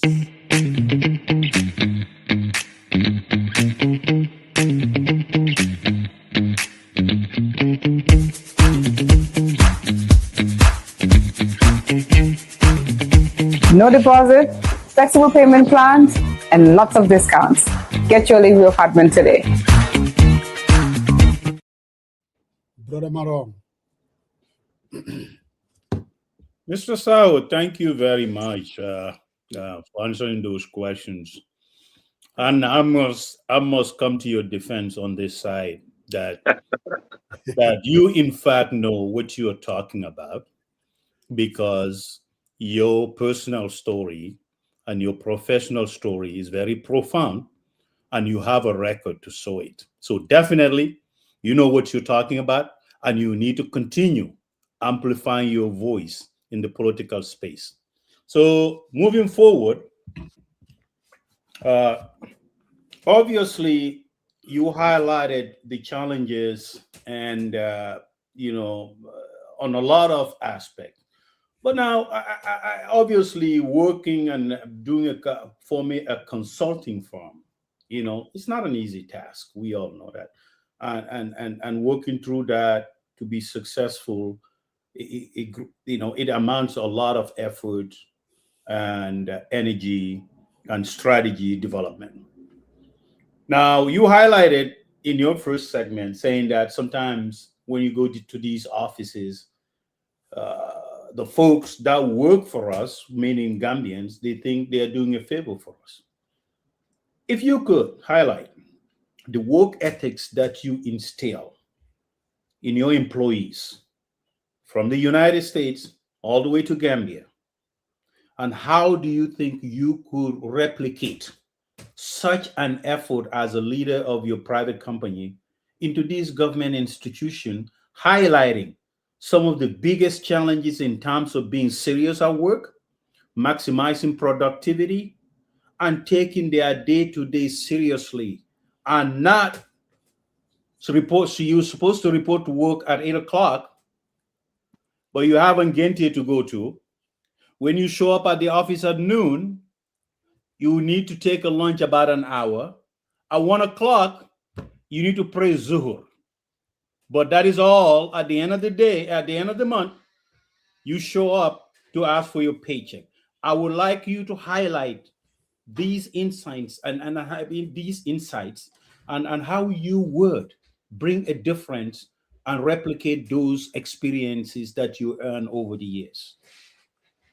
So, we do have a serious work ethic problem in this country. For my private companies, what I've been able to accomplish is first is education, because I don't think sometimes we understand how nonchalant we can be as individual, as nation, Because when I launch some of these businesses that I have here today, the issue, punctuality is a big problem here. And then when people eventually show up at work, you come to work, your work time is 8 o'clock. You get to work 8:30, and then you want to take breakfast from 8:30 to 9:30, right? So this is what I tell them, because some of my companies are appointment based. I was like, if you set up an appointment, if a customer sets up an appointment, they expect you to be available at that time. That's the whole point of an appointment. I shouldn't have to set an appointment and then come sit and wait for you. It doesn't work like that. I expect you to be there waiting for me to come for the appointment. So there's some education that needs to be part of it. Because I even give examples of banks, right? As like, for example, you go to the bank at 8 o'clock, you expect to deposit your funds, but then you meet the cashiers talking outside, taking breaks, and then you walk into the bank. What is the first thing you're going to say? Oh, these bankers are not serious. I don't have that time to wait for these bankers to eat their food. I expect them to be servicing, the customers. So I try to educate them because I believe sometimes people don't know. So we have to excuse their ignorance. So also when you serve in the public sector, you're representing Gambia, you branded Gambia. So when foreign entities or investors come and they see this kind of nonchalant attitude, the first thing to say is this is not a serious country, because this is one of their highest offices and look at how they're behaving. So we should all be good and great ambassadors for Gambia. We should all represent Gambia in different ways, shape, or form in our capacity. So I feel like education needs to be done, so that way there's no, ignorance for excuse. And I feel like there should be remedies, to some of these actions. You come to work late, the remedy will be, hey, we're going to have to prorate your salary. You come to work, you didn't eat at home, you took 2 hours, your productivity is very low. There should be remedies, and those remedies is, there should be penalties tied to your salary. The low performance. I think we need to set up a performance-based structure for a lot of this ministry, where people can actually see their performance. There should be KPIs with different metrics. Punctuality should be one of them. What have you been able to achieve as a public servant in that specific role that you are in? Let's say, for example, if you're in the Gambian Immigration Department, how many customers were you able to see or issue passports to or resolve their issue? So once we have all those metrics in place, people can actually see their performance. Then it's fair to, maybe fire some people, let some people go, because I feel like, our civil servant is actually bloated. We can save a lot of money there by automation and then empowering them to go into other sectors where they can actually add value. So a lot of these things need to be done. It needs to be tied to a performance-based metric where people are not saying, "Hey, I've been unjustly fired." The performance is there. We're tracking your punctuality. We're tracking, based on your scope of work for that role. We're tracking your performance. Like the immigration is a good one. How many passports have you been able to, something tied to your job that would actually show your performance month to month. And if you're exceeding those thresholds, then you're obviously doing a great work. But if you're underperforming, it will show. And then once you hit a certain threshold, you shouldn't be allowed to continue receiving pay. And then for people that are coming to work, not communicating, because this happened not just in the public sector, but even in the private sector, what I've been able to do is have performance-based metric. Like Mirror, for instance, we do have incentive for teams, because we have about 5 different departments within Mirror. And then every month, certain teams win bonuses, sometimes $3,000 to $4,000, dollars extra per team based on their performance. So it also incentivizes this other team to do better, to boost productivity. So without having those systems in place, then it becomes hard, to justify firing certain individuals. It becomes hard to track and manage who is doing what and who is not doing what. And then people cry foul. Oh, I've been unjustly fired. Oh, this person doesn't like me because I'm from this tribe or that tribe. They can spin the whole narrative around you as well. So, but once we have performance-based metrics tied to every role, and even the ministry, like I said, we need to have OKRs for every ministry. Ministry of Agriculture, if we're spending 20% of our budget, on agriculture, I need to see performance. What are the key results? Why are we still importing, more rice? Just 2-3 months ago, the government announced they're receiving, hundreds of thousands of metric tons of rice from Japan. Shouldn't it be sustainable by now? If we spend close to 20% of our budget on agriculture, we should have more, we should be able to yield more tons of rice or sugar. So these are all things that we need efficient systems in place, so that way the system is fair for everybody. And then if you're not meeting your target year over year, I can unequivocally say, hey, you're underperforming. And then if you dispute the fact, then here's the numbers. Thank you, Mr. Sawo. There is a wild card. The wild card is the political expediency. I listened to Saikou. All the politicians that came before us say the same thing. And when they get in there, change is difficult. People resist. People will tell you, oh, everything is about transactional. You're doing this, man, people are mad at you. You're not going to get reelected. You hired a technocrat, great person. And I'll use an example. We have Social Security. Mr. Manjan was out there from red to green. But the people that work for him don't like him. They don't like his style because he's too transparent. He holds them accountable. He doesn't want government assets. And they started going to the president. It's the president. Everything that he's doing is undermining you. And you're not going to win. How would a President Sawo deal with such issues? We know the wild card is out there. They will tell you, even parking government vehicles after working hours is now very popular. But I heard you. By the way, you're a veteran. I'm a veteran too. And you have these work ethics. I served 22. So I great on you for saying that. But getting out there, it's difficult. It's hard. Now, how would you stand firm on principle and push this through? Okay, the easiest way to do this is by getting like-minded people in your cabinet. Because like you said, there are some naysayers in there. It doesn't matter what you do. They want to keep it transactional. They want to maintain the status quo to their benefit. But now, if we know Honorable Marong is a high caliber individual, has integrity, this is somebody that will definitely change the status quo, challenge the status quo. These are the kind of people we should give the platform to go there and make the change, because he has a proven track record of credibility, doing the needful. But if we surround ourselves with people that don't want change, they want to bring back the old system from 1994, obviously we are now polluting our environment. This is the same thing we've seen with Barrow.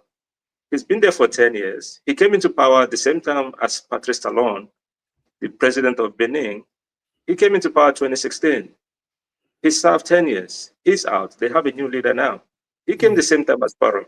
Benin is a country 10 times bigger than Gambia. It's about 111,000 square kilometers. He's been able to revive their cotton industry. They can now export garments outside. You go to the capital of Benin, it's amazing. Even Taft Global made a whole video about it. He was shocked, about the tremendous development, right?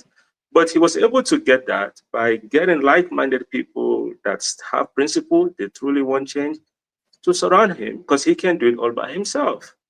But if I come as a president and I know you can do the job right, you're more than qualified, but no, I don't want you because you're going to check me, or you're going to tell me, Mr. President, this is wrong. This is not what the Gambians stand for.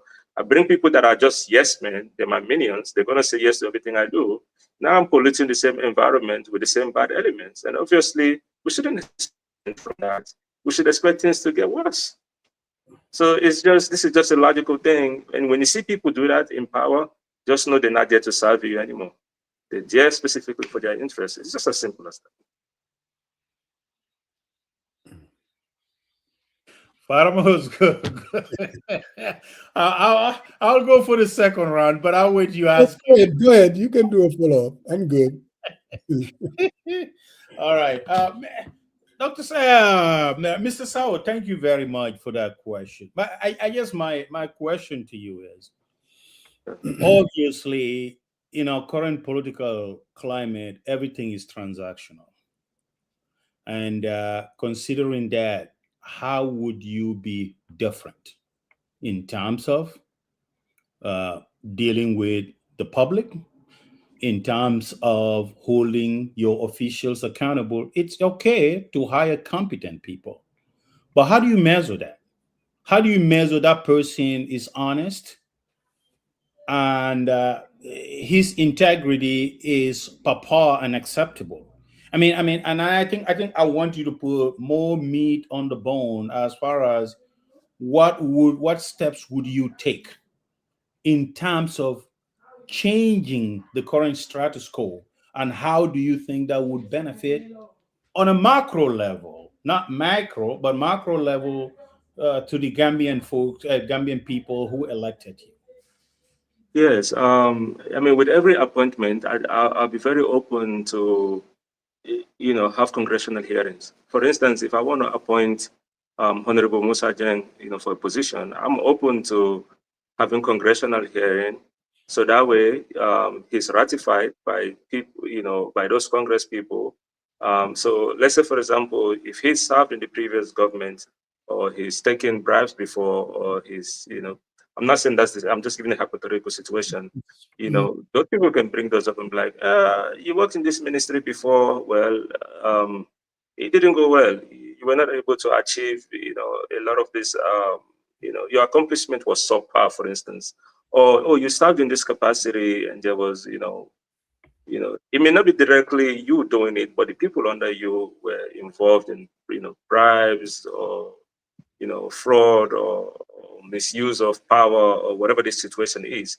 So there's a track record there, right? So I believe congressional hearing is fair, so that way people know, okay, they can even gauge his competence level. Like, okay, he's really a smart guy. He can do the job. He has the, educational background. He's worked in private sector, public sector, and,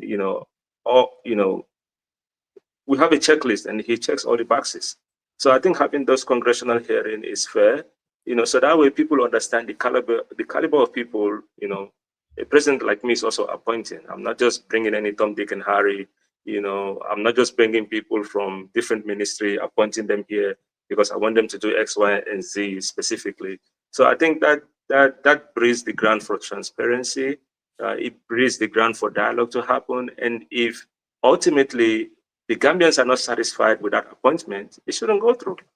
If there's so many ifs, and so many people disapprove, then let's appoint somebody else that doesn't come with all those drama, because we want people to come and deliver straight to the Gambian people, competent people with no ifs and buts. Oh, his track record here wasn't good. Should we give him another chance? Well, let the people decide that. I think congressional hearing will be fair. And then once, the appointment is ratified by those people, we can proceed. Thank you, Father. Father Mos, go ahead. Thank you, Mr. Sawo. Yeah, just to add because I think governing is a very complex and challenging thing. It is. It is, yeah. It's always easier to be in the opposition and say some of these things. Because if you get elected, you are surrounded by people that help you get elected. The Keba Nankos of this world. Madike Fall. Fode. There are people that are around you that they are part of this thing, that they want that you guys are together to bring about change. When you get into power, those are the people that are going to surround you. And some of these folks, and that is what, don't think for a minute that Barra doesn't have good people in the cabinet. Most of them, they have master's degree. Most of them, they have the talent and the skills. Don't think for a minute that these are a bunch of idiots. They are not. What is lacking, if you ask me, you gave an example comparison with the president of Benin. What he has done, you said he hired like-minded people. But he was a different person. He stayed for 10 years and he was out of there.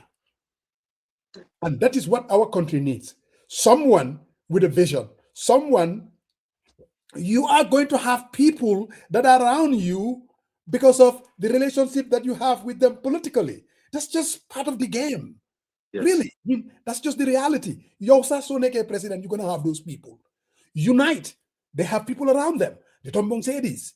When everything is said and done, Talib is president tomorrow, they are going to be the key people that are running the show. It's the reality. Keneen ku la waxul leneen rek waxul la dëgga. The question is, the person at the helm understands what they need to do, what their vision is, how they are going to tackle affordability, how they are going to tackle, again, if he leads, everyone else follows.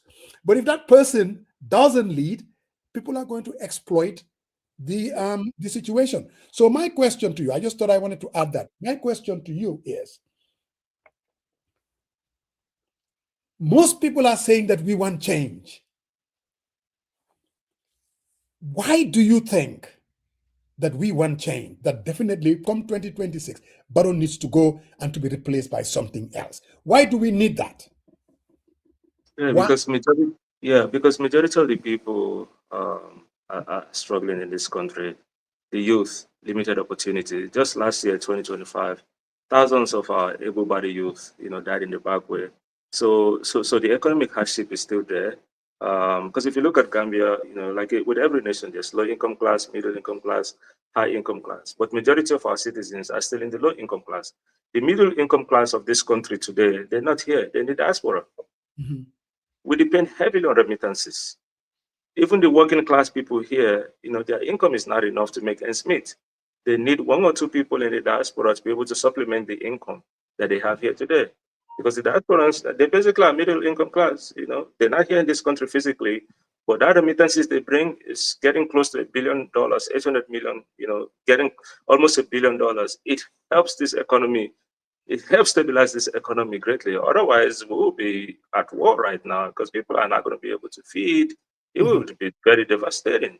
So my thing is, and what majority of the Gambians feel is, let's create opportunities here in Gambia. Let's get these people at the low income class to middle income class so they can have more disposable income. They can build their lives here. They don't have to depend on the government sector. They don't have to leech off of the government sector to be able to live the lives that they want to. So other than that, we're going to continue having this cycle. Our best people are going to be overseas. Because we want more Gambians, even those in the diaspora like yourself, we want everybody to be home, right? So we need to build middle income so that, how do you do that? Let's say President Sawo, you were elected 2026. We all know the salary scales. We all know the informal sector, people at Serekunda market. How are you going to do? What are you going to do to lift up the income of these people? Because it's easier said than done. How do you do that? How are you going to do that? Yeah, we're going to do that different ways, high level, so that way we don't lose some of the audience. We need to invest in critical sector like agriculture, so that way we can create jobs. And then agriculture is not just about, harvesting the food. We can also have processing companies here in the Gambia. The reason why agriculture is failing today is we just hand out tractors and we think that will solve the problem. No, like I said before with healthcare, we need end-to-end full value chain on agriculture. So that way we can create a system. You just don't hand out tractors. We need viable seeds. We need fertilizers. We need irrigation. We need to be able to have storage facilities to curb post-harvest loss. Because a lot of these people, they toil all day and night. And then at the end of the day, they're only selling 20% of their produce. Everything is already wasted. There's no processing company to sell that to. And they need guaranteed buyers in the market. So you need to have the full value chain. So that way we can then measure, okay, how many, we used to import 10,000 tons of rice before. Has that reduced? Yes or no? We used to cultivate 20 hectares before. Are we cultivating more? Our tons, how much are we yielding in the rice? So we need to have these key results. So that way we can show the Gambian people, hey, we're becoming, our food security, we're becoming more self-reliant. So when you have this, guardrails in place for agriculture, you'll be able to boost productivity. You don't even have to control the market. Now, more people will want to get into farming, especially with farming where you need more people to produce. The government needs to make sure we have guaranteed minimum pricing. Like, hey, when I produce this bag of rice, I'm guaranteed this. And the government is making sure they're connecting me with the buyers easily. And we have roads that can easily connect me to these buyers. So that way, produce that's supposed to take 10 hours before can only take 2 hours because the roads connect me straight to the buyers. This is why I said the road needs to go with those industry. And then we have storage facilities, to reduce post-harvest losses, especially that around the CRR region, we need to have, cold storage, to reduce post-harvest losses. And then we need processing factories in those industries that can also add value, process this into granules, right? We can produce our own oil. We don't have to keep importing oil. We can buy locally here, and this will create jobs. This will create industry, textile industry. Back in Jawara's era, they had the cotton factory in Basse, right? Where is that today? We can revitalize that again. So that will create local employment. We can reduce rural-urban migration. There'll be more activity at scale, like macro, not micro, macro economic level, and this will create more jobs for the youth in the area. It will also, as a country, we'll have more export going outside. Our currency will then gain value. And then this will trickle down. This is how we create jobs. We can create jobs just from our own economy, and I haven't even talked about tourism. I haven't even talked about fintech and technology. I'm just focused on the agricultural sector, but these are other sectors, even the tourism, right? Most people, when they come here, they only come for the beach tourism and then the sun. We can create programs, to boost ecotourism, cultural tourism. We can have great amenities. When people come, they can look forward to it, and then we can remove this crazy levies we have at the airport, so when people come, they have 10, 15 things to look forward to. This is how you boost the tourism industry.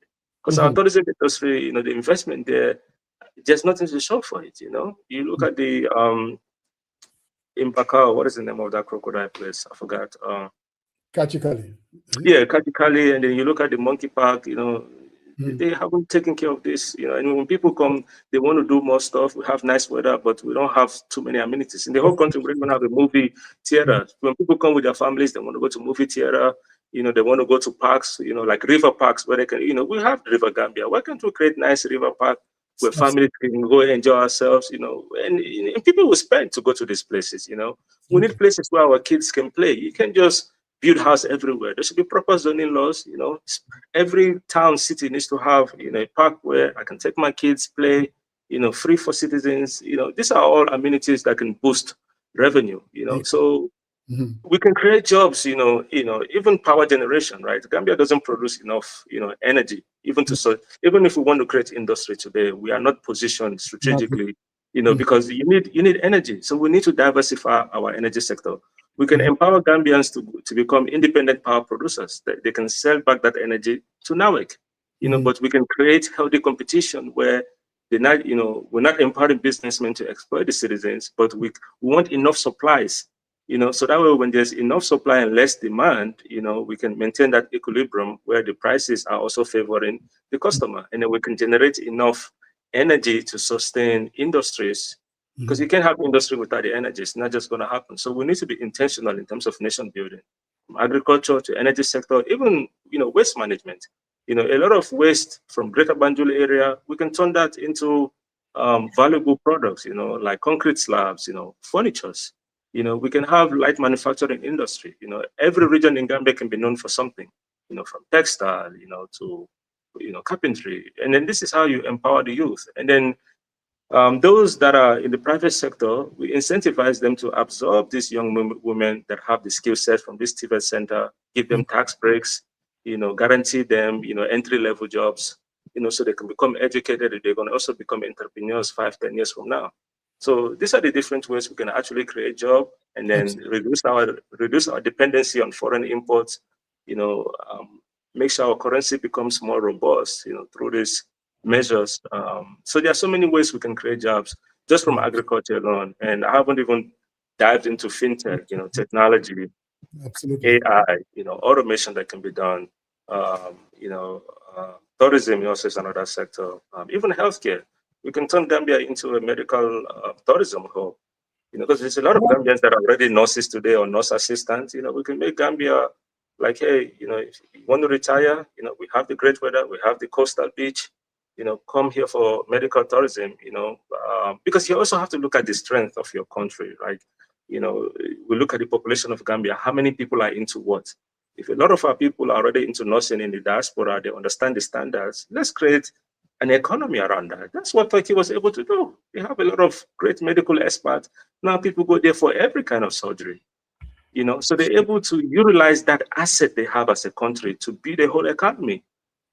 And they have not just the best doctors, and they're doing it, they're boosting their economy, and they're doing it at a way lesser cost than you can in Canada, UK, or America. The same thing China is doing.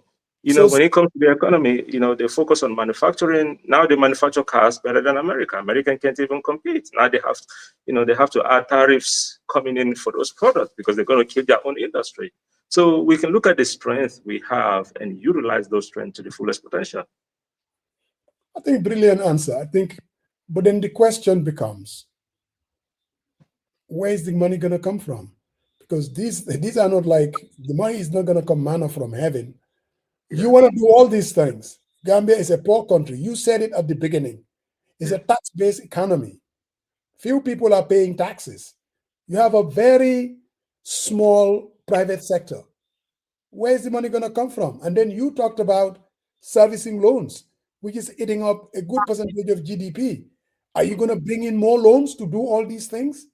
How are you going to fund it? Yeah, so there are different ways we can fund it. I'm going to focus, the first thing we're going to focus on is our debt restructuring, because 25 to 30% of our budget goes into servicing principal and interest, right? So we have to look for different ways and talk to those creditors to see how we can restructure those debts, maybe lower our annual payments by half. Because now if we have that extra 15% that should have gone to loan, we can invest those into high return projects that can yield surplus for us.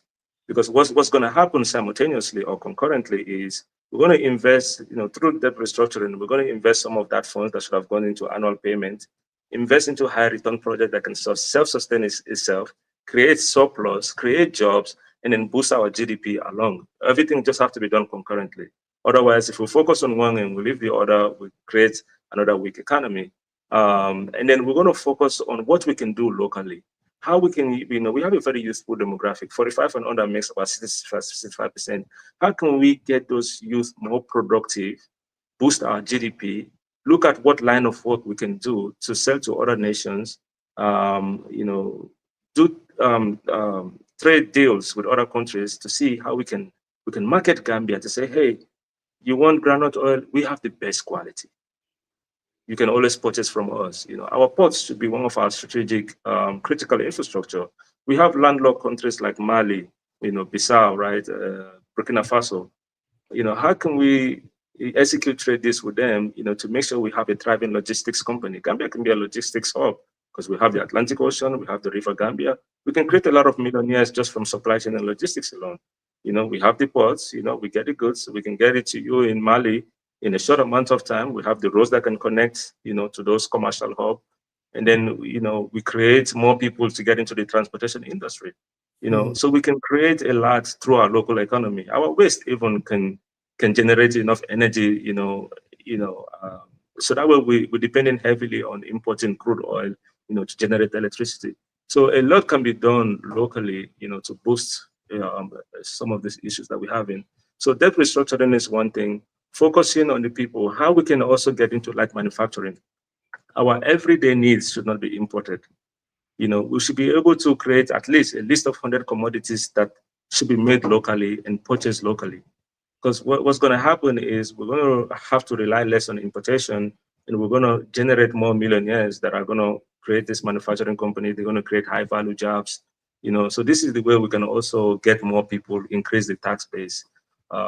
So those are the different, ways, that my government will work on, to boost productivity, to ensure we have strong economic engines that can self-sustain itself.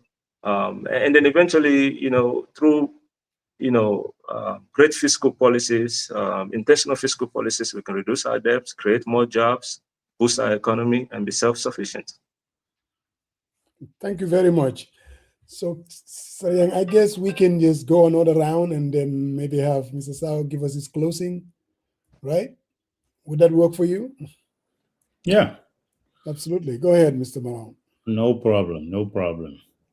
Thank you, Mr. Sawo. Mr. Sawo, I know we talk briefly and at length, though it's not even brief, but at length about the challenges our country faces. But also we have another challenge, and which is lately there is this tribal sentiment that took over the conversation in our political space. And obviously, we listened to you when you came on initially and talk about your background from Badibu to growing up in Sukuta, coming to the United States. And obviously, this has been there and forever and forever. What would be your approach in addressing this cancer in our society, more particularly uh, in terms of public servants, their participation in politics and being out there and visibly defending the status quo and obviously even threatening those fair or unfairly, alleging them that they are, opposition sympathizers. So, what would be your approach to resolve this issue? Yeah, we don't need tribal politics. We're not going to derive any benefit from that. We've seen how it ended with countries like Rwanda, the mass genocide between the Husis and the Tutsis. We don't want the same to repeat in Gambia. It's quite unfortunate because when I travel a lot, I've been overseas, even outside of the US, Gambians do get along. As long as you're Gambian, even if we're abroad, we open our doors to each other. Nobody asks, oh, are you Sarahule or are you Sere? Nobody cares. But I don't understand. Even in Gambia, we make jokes, from the different tribes. Oh, the Badabunkas, they eat a lot, love money too much.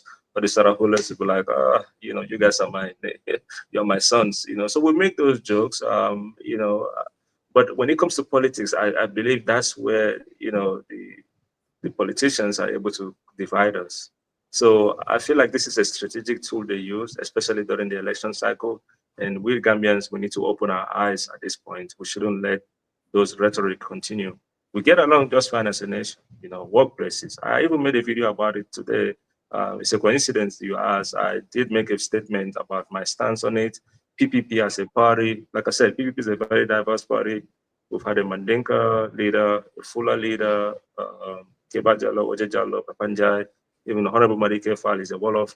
And that's, we want to replicate the same for Gambia, and I think we should put a law in place where if you're a public servant, you make such kind of, blatant statement against any tribe, you should be ripped off a position, forced to be resigned immediately, and there should be penalties, monetary penalties attached to that, or you go to jail, because we cannot keep perpetuating the same nonsense, especially during the election cycle, because Gambia is a very small country. Intermarriage is a big thing here, whether you know it or not. I have sisters that are married to Fullers, I have brothers that are married to Wolof. So tribal is never an issue unless when it comes to politics. So we shouldn't let those bad actors keep using that tool against us. They've done it over and over again, but I think it's just time for that to stop. So in terms of government, I think we should pass laws that would, that would preclude, people, especially those in public servants, to make, those type of triggering statements. It should be grounds for firing immediately. Thank you. Obviously, we are in the registration system, voter registration time frame. My question to you is: so far, what is your assessment of current voter registration? And if there are pitfalls or improvements that you would like to see, what are those? There's been a lot of issues or accusations from different parties about irregularities, but this is where we need IEC to step up. I feel like there's a lot of favoritism.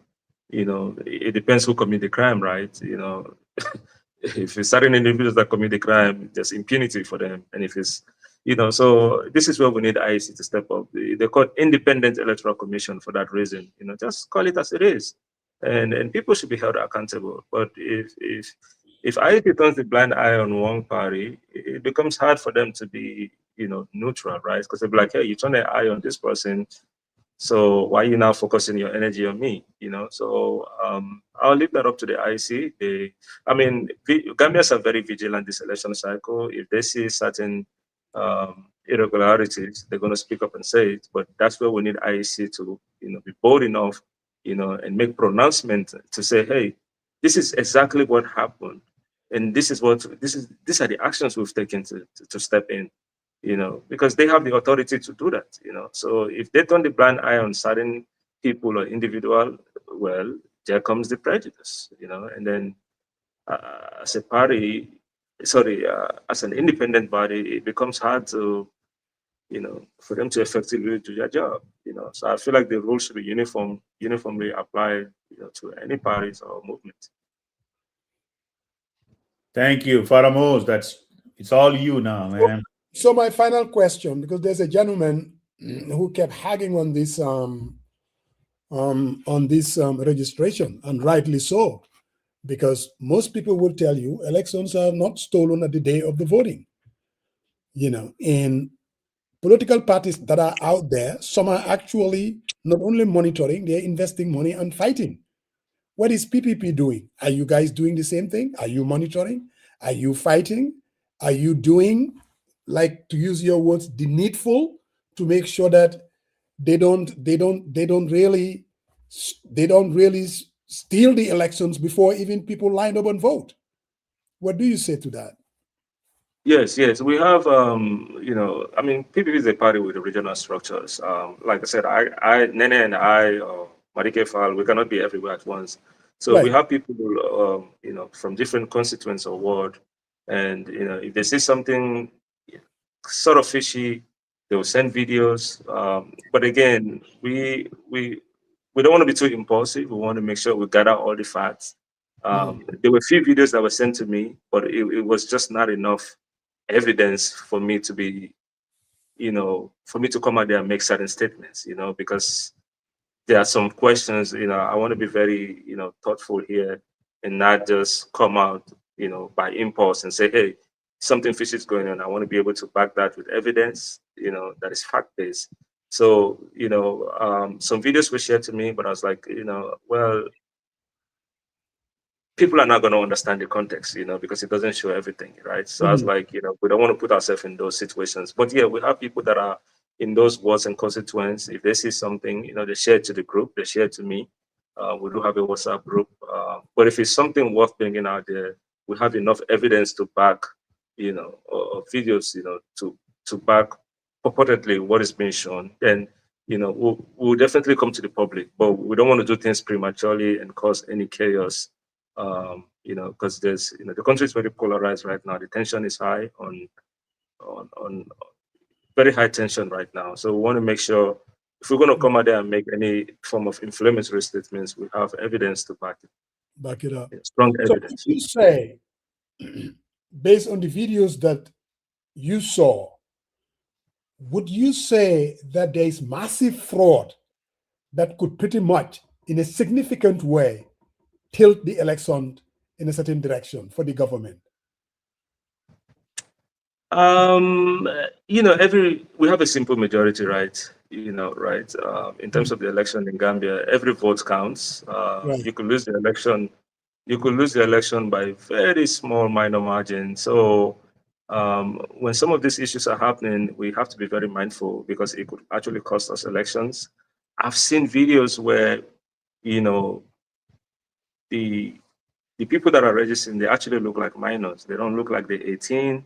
Right. They look more like they're 13 or 14. But again, we all build differently. Some people look younger than they look. Some people look older than they look. So it's hard to ascertain, hey, this, so again, it's very hard,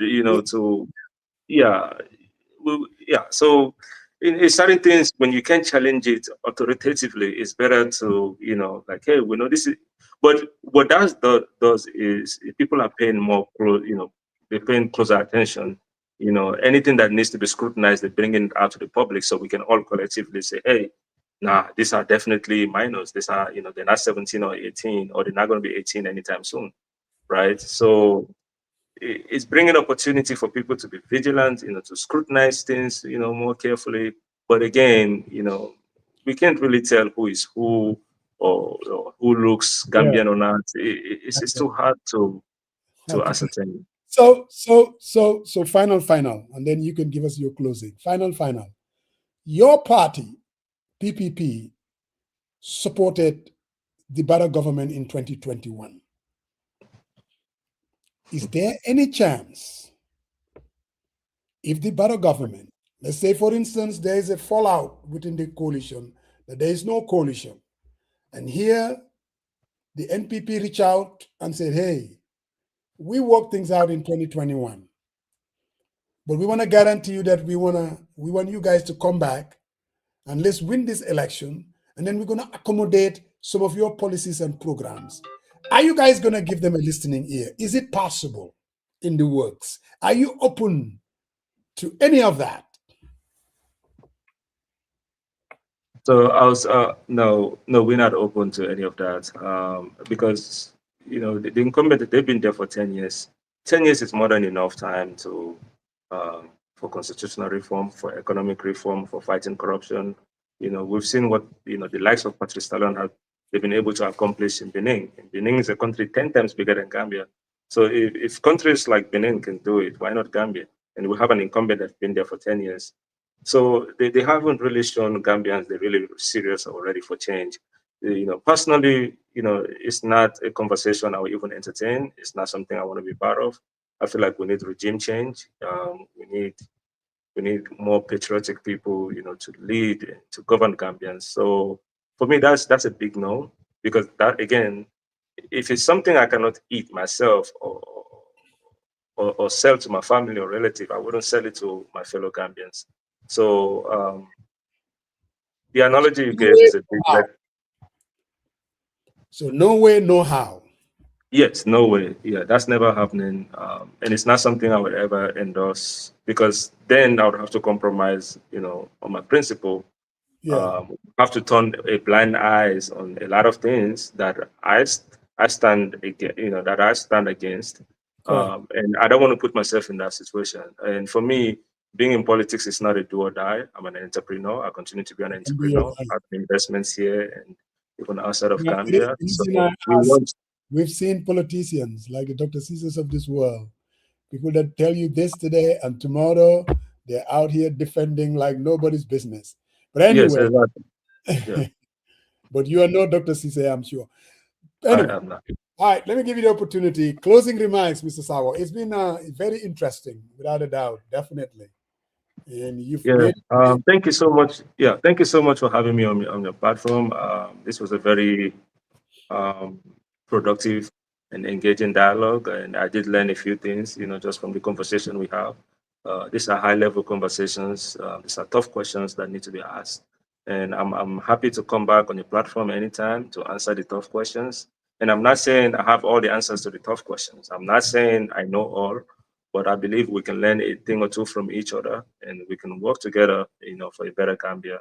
So to the listeners out there, thanks for taking the time to listen. We appreciate your time, and hopefully we are praying day in and day out to have, good governance in Gambia. We want every Gambian to work together. We don't care about your region or your tribe. And to the youth that are sitting on the sideline, please don't sit on the sideline this election. We need you. Your vote counts. Every single vote counts. So we need everybody to go out there and make sure they get their voters card. Today is May 10. So we actually have 11 days before May 21st. So if you haven't got your voters registration card, you still have the time to do so now. So we are all part of this journey. If we stay on the sideline, nothing changes. But if we participate, that's our voice. Our voice could lead to change. And we're not just doing this temporarily for us. We're doing this for our kids, our grandkids, and we're doing this for our parents who have been struggling all their lives. We want to be at that position where they can be also proud of us, what our generation have been able to do or accomplish. Because we don't want to be the generation that just sat on Facebook Live or TikTok Live and just made empty noises, right? So I'm appealing to all Gambians. Let's work together. And then if anybody has better ideas, they want to share their ideas with us, I'm always open. Every day I'm learning in politics, right? There are certain things I didn't know before that I know now. But I'm open to having those, important dialogues with like-minded people people that are experts, subject matter experts. In terms of the economy, we want to hear from economic experts, that have, the background, to help Gambia grow. So, I would like to thank everybody. Thank you so much for your time. Oh, thank you. We really appreciate it. It was definitely an exciting, interesting conversation. I mean, you really know where you're going. And I say, keep doing what you're doing because our country needs people like you. No doubt about it. Thank you very much, Mr. Sawo. Appreciate you. Sure, no problem.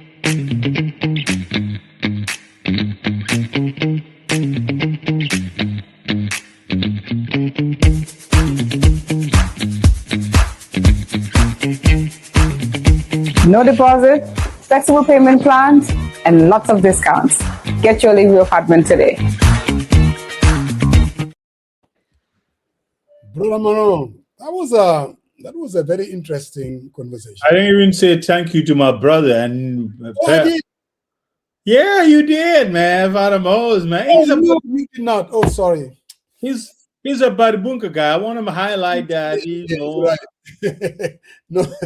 He did very well, and we're proud of him. And he just needs to amplify his voice more and more, man. I think he did. Yes, who knows what he's talking about. So I guess I don't know where that is coming from, but you cannot label him as not knowing what he's talking about. He definitely knows what he's talking about. He really does. He has the backbone. I mean, he's not spineless. He would say it as it is and hope he doesn't change. Yeah, hope he doesn't change. Yeah. That's the operative word. And it doesn't look like somebody, I'm going to boy, desperado, they change. When you don't bring a lot to the table. I mean, your options are very limited. He doesn't come across as someone who is desperate or options that are limited. He left the United States and then built a company. I mean, that says a lot about an individual. Basically saying, you know what, I am independent. And those are the folks that we need. Bro, when everything is said and done. Musa, you bring something very interesting. And we were just talking about this weekend. Yeah. About time, right? We look the other way around, right? For how many years? 60 years. Jawara was from rural Gambia. Yes. Yaya Jammeh was from rural Gambia. You have the current president from rural Gambia. Yes. Right? What did they do? I mean, in terms of every single thing and in terms of connecting and uplifting folks, who are, in need. We don't. So folks come in from, a different political angle, different political orientation. Folks like Sehus, the Bensoudas, the Nenes and all that. It's okay. I mean, if you listen to him, he was saying, money is not an issue. Money is not an issue. That's why I'm running for the presidency. I've seen something that is troubling, and there is a pattern here, and I wanted to add my voice to it. And then I think I'm open to give them opportunity to sell their agenda. I mean, whoever felt that their political alignment, is up to par with them, absolutely. Let's go for it. I mean, the more, the better. Let's debate on policy and what we can offer, and then I think it's really, really great, and I'm optimistic for the future. So it's good.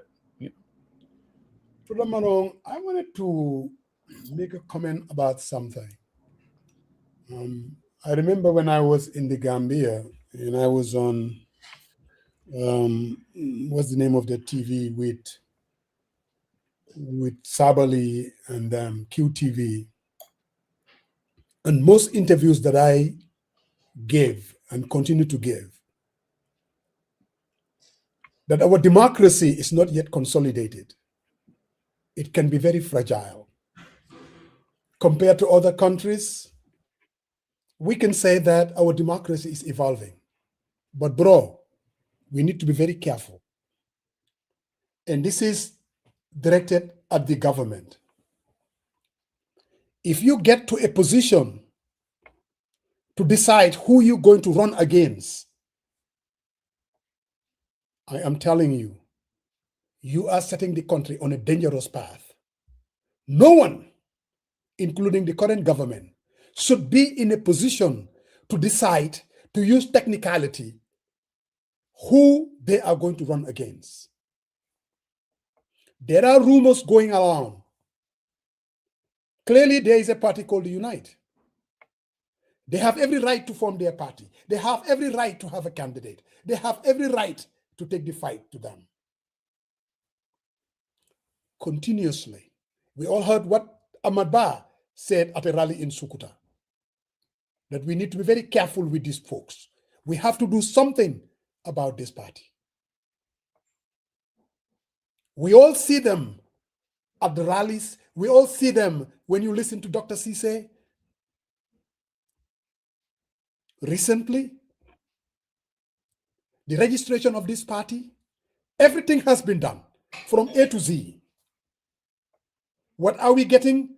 Delay, delay, delay. They have paid $2 million in registration fee. If you want to come to me telling me that you don't have enough people to address this and still do registration, that's your logistical problem. It's not my problem as a party. Even though we paid our fee, even though we fulfill all the requirements, there are parties that have existed for the past 10 years. They haven't fulfilled those requirements. But what are we witnessing? Delay, delay, delay. Make sure that you don't register them now to curb the momentum. That is a dangerous path. That's not the democracy that we want. It is absolutely essential. Come 2026, whoever wins, wins. If he gets re-elected, then he gets re-elected. They're not only doing that. People say, oh, they're just rumors. They are working overtime to make sure that they disqualify Talib Ahmed Bensouda. They are working overtime to make sure that they come up with this fast commission to disqualify the gentleman so that he wouldn't run in 2026. Oh, they're going to say, okay, we ban Sirifo Sonko also. Oh, we ban this person. It's across the board. Oh, it's transparency. Oh, it's an independent entity. Gambians are not going to have that. They cannot pursue for the NPP government to decide who they're going to run against come 2026. If they do that, they are setting the country on a path that we've never seen before. I've been in politics for a long time.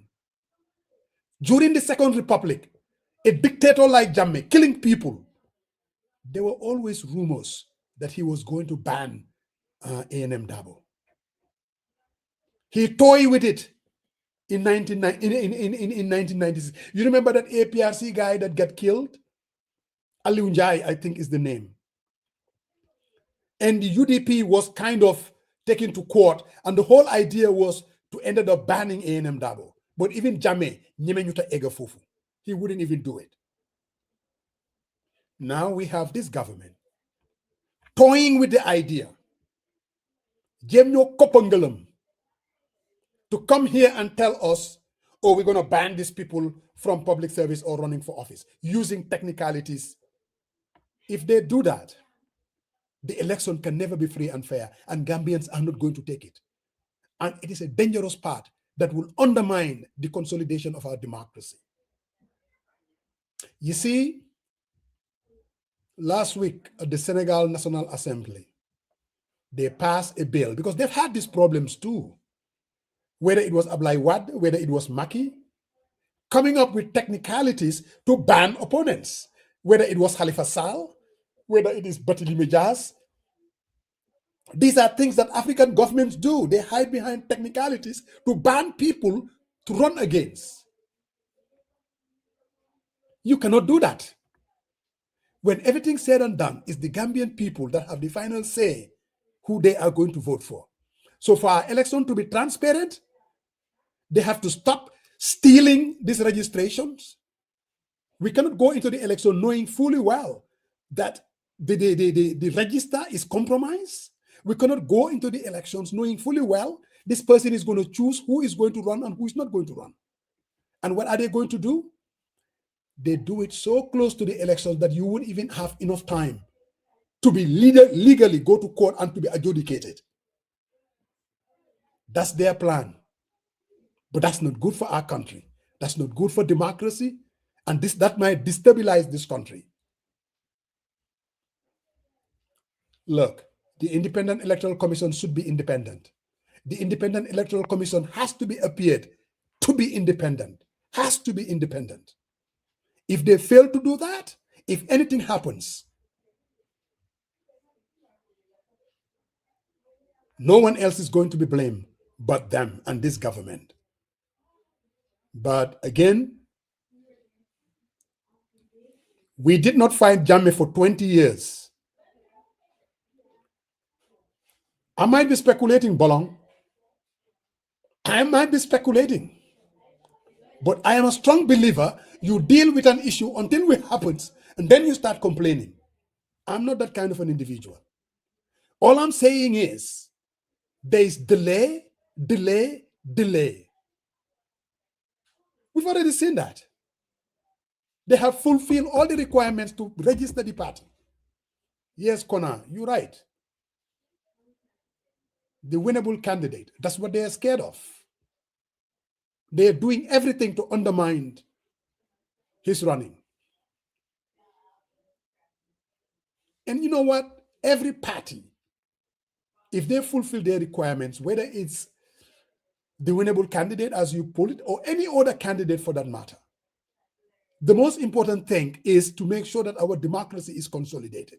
If we don't do that, we're going to end up with, we all know, we see happening with Niger. We all see what is happening in Mali. That's not the country that we want to have. We want to have a country that when everything is said and done, ultimately the Gambian people will decide. Whoever they vote for, as long as it's transparent and fair, whether I like it or you like it or I don't like it, per our constitution, the person who has the more votes will be the president. Do I believe that the president should run for third term? Absolutely not. Am I going to violate the constitution to make sure he doesn't run for third term? I will never do that. I will respect the letter of the law. But what we cannot have, though, is for the president and the status quo to decide who is going to qualify to run against him. No, Bobu Mom didn't for them. We're not going to go there. And we've seen it in Africa before. They do it. We see it all the time. And I hope that's not where we're going to end. Again, I thought I'd say that, Brother Marong, and I have my suspicions, and what I'm seeing, I don't like it. We're having, UMC is having their launching on the 16th. Until today, we are yet not registered as a party after fulfilling every requirement. That is not acceptable. Brother Marong. Faramos, thank you very much. I guess my question is, I'm not privy to any information, as far as UMC registration process is concerned. But what are you gaining from what's going on? I mean, based on, basically talking to folks who are responsible for the registration, or representatives from UMC who are working with IEC, because I agree with you. It's a very dangerous trend, and I really don't think the president should decide, and his party, who can run against them. And I think Gambians should resist at every move. And I'm saying resist. Yes.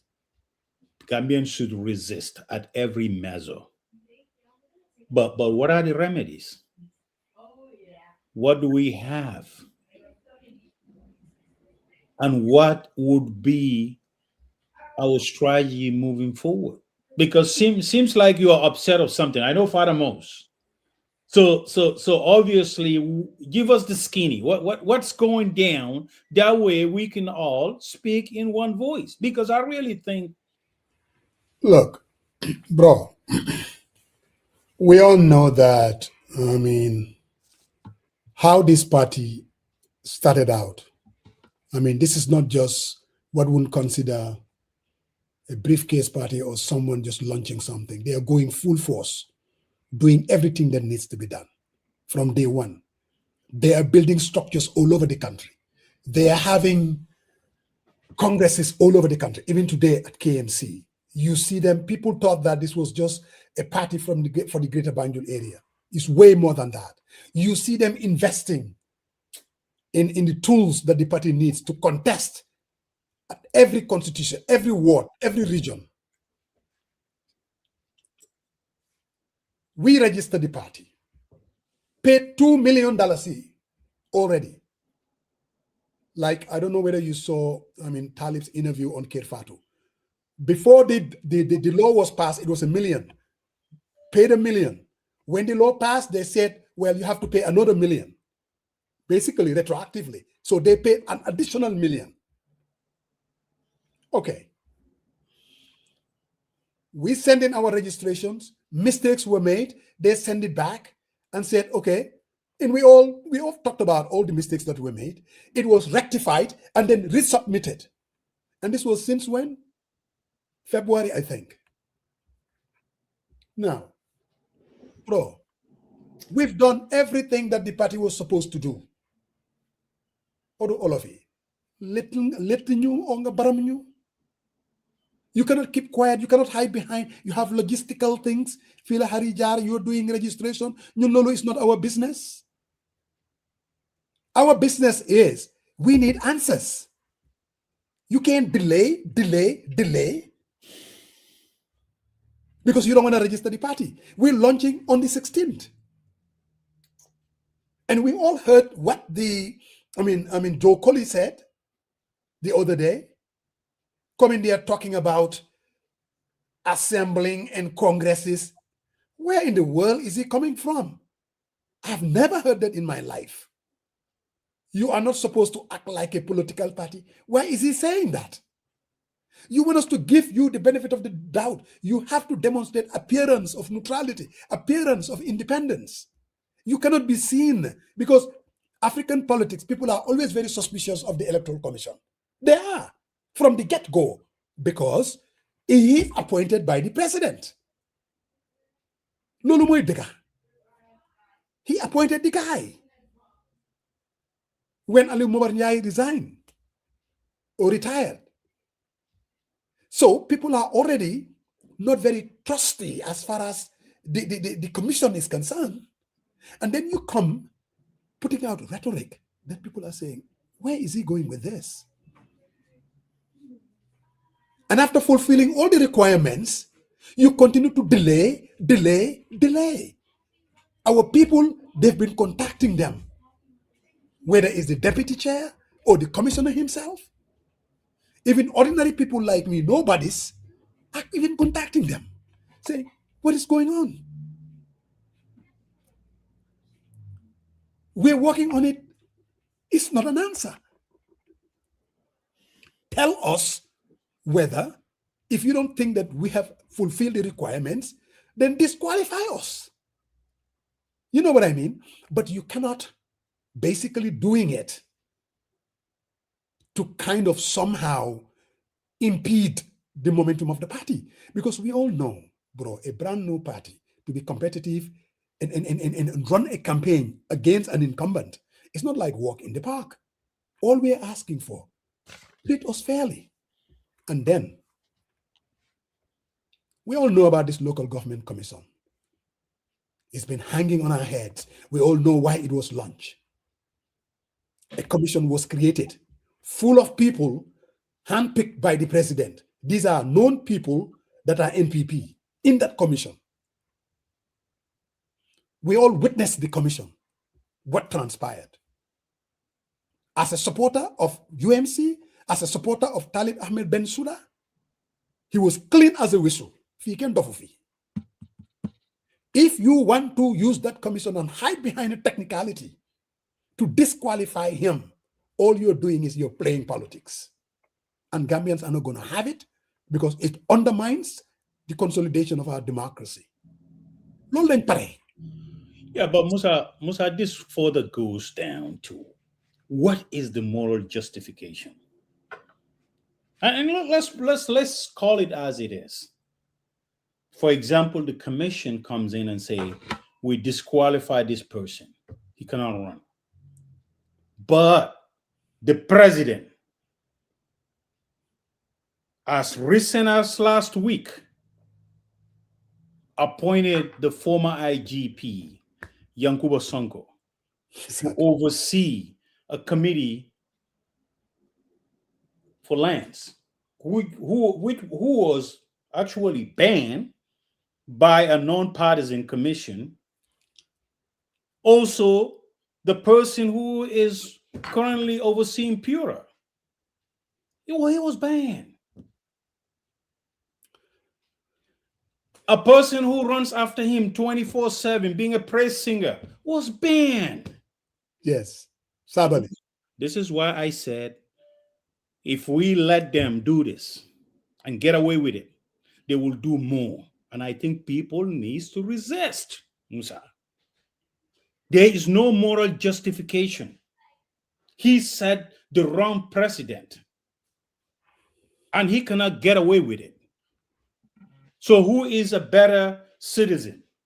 Those who were out there based on their public testimonies, based on extensive, exhaustive legal process. They were founded to be on the wrong side of history. Yeah. The report was tendered, accepted by the president, the same president. He turned around, disregarded that report, and appointed those people. Yeah. And we shouldn't be even discussing this, Musa. I'm telling you right now. So for some reason, it's election season. They will come out and say, we're gonna, based on some foolish, personal targeting, we all watch the commissions that somehow he's not qualified to run. If we let them slide on this one, they will slide more and more. And post 2026 December, it will even be worse. And I think Gambians needs to wake up. Exactly. And Musa, there is a drip up to be. Before this, we were talking about some guy who says tribal things. This is the centerpiece of what the fight needs to be directed to. Because they knew they are part of the government. And if we let them slide, if we let them do what they wanted to do. Remember the old man at the commission? He was an imam. I forgot his name. He speaks in Mandinka. Mm-hmm. There's one thing that I was scrolling through my WhatsApp message and I saw his, I don't remember him, but he said, Which was that? Huh? Which commission was that? Oh, yeah, TRRC commission. Mm-hmm. He said, if we let the current president, the way he's going, right, he's going to be worse than Jammeh. He said it. I think I remember that guy. And he didn't menace his words. Yeah. And he still stands to be corrected. We've seen this. Every time stuff happens, political expediency takes precedence. Who is qualified to run? Barrow doesn't own the Gambia. Ahmad Ba doesn't own the Gambia. None of the cabinet ministers or the folks that are part of MPP owns the Gambia. They were blood and treasure. People die for Barrow to become president. Today, if Barrow felt that it's too comfortable, he has the power, and he will deny people, any Gambian for that matter, to contest, and he knew he's very unpopular. Let's not menace our words, because he knew he's unpopular, Father Mode. His policies are poor. He's not doing the needful for Gambians. They wanted to vote him out. And somehow, he will take the easy route and try to disqualify people. If Gambians accept that, that's on us. Yeah. And I think we have the power to come together and put a reset on this thing. Totally unacceptable. I don't want to hear it, Musa, to be honest with you. It doesn't matter. And today, this is why I took an exception. When he's at State House, he's trying to take a jab at Lawyer Dabo. Lawyer Dabo has nothing to do with stupid rhetoric that Sidinjai said about a tribal. Instead of him to, as the president of the republic, to take ownership and address that with seriousness, he's trying to cajole Mfama Nasita at a Bola. He has nothing to do with Lawyer Dabo. Yeah. For many, many years, they've been painting the man as a person who he is not. They make people scared of him. It's not. It's some foolish. And the president shouldn't be saying that. So, and if I'm saying this with all due respect to the president, but I'm frustrated. What I saw yesterday was not leadership. It's about political expediency. Someone who will do anything to get re-elected. And that is not acceptable, Musa. He built roads. Let him go out there and sell that agenda. He took care of it. He will win the land. Why are you bending rules? Why are you disadvantaging other people? Get out there. Create a fair playing field. Let's get out there and talk to the voters. Let's campaign. They're not gonna do it. If they do it, anything that they say is opposition. When was opposition become a bad omen in the Gambian political landscape? Barrow. Nobody knows Barrow.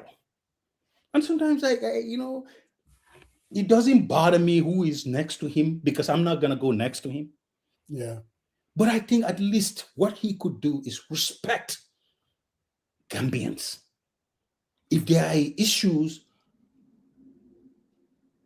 of national importance, he should tackle and address that with seriousness. No cajoling, Mfama, blah, blah, blah. Talk to people about who your right-hand person, who does your dirty job, and he got caught red-handed. Address that.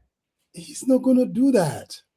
He's not going to do that, but they are doing plans to disadvantage somebody, to tell someone you cannot play, you cannot contest. Musa, if we accept that, wallahi, I'm with you. We are in for a very rude awakening. I'm telling you right now. Our democracy is going to be flushed down the toilet. Because let me say this. Look, as we get closer to the election, they want to reduce to this tribal garbage. You know why they're doing that? Because they think it's the winning formula. They're trying to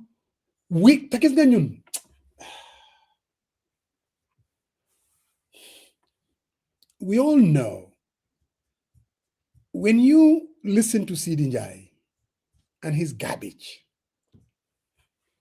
you know exactly what he's doing. And let us not be fooled.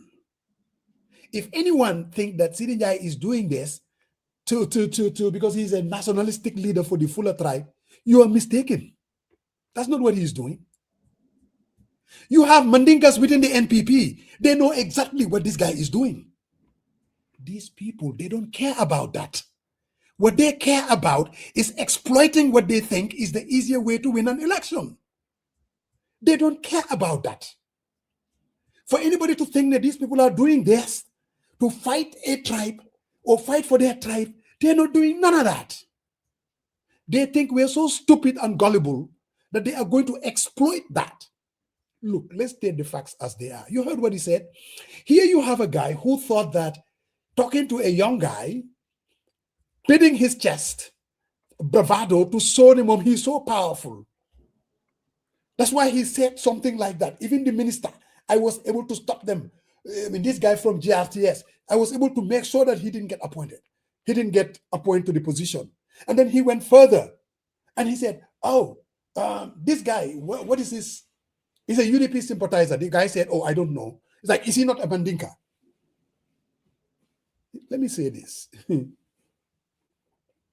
He knows exactly what he's saying. He knows exactly what he's doing. It's all about Sidinjai, somebody who's a nobody. You said something at the beginning. What does he bring to the table? Sidinjai doesn't have that much of an education to talk about.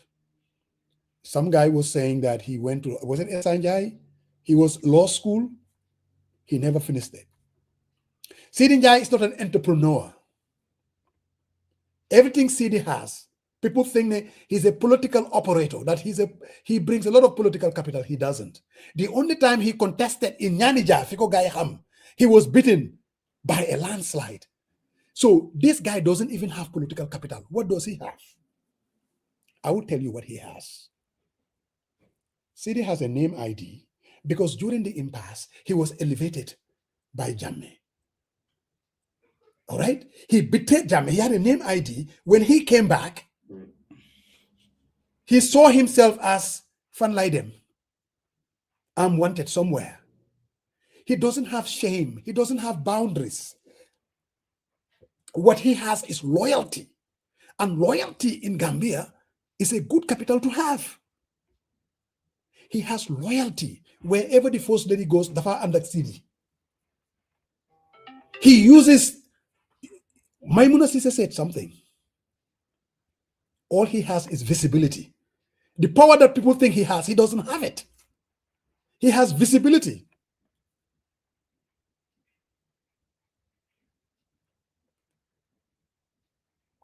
Now, do we all know what they are trying to do for 2026? They are very worried. They are very worried that they can lose the elections. So they are looking at all these different ways. That's what they're trying to do. And they have upped the ante because they don't think that the tribal cat and the fear factor is going to work this time around because Gambians are awakened. They will not fall for that.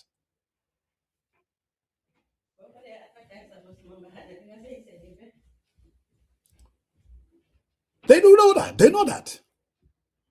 So now they are going to stop a candidate that they believe is a threat to them.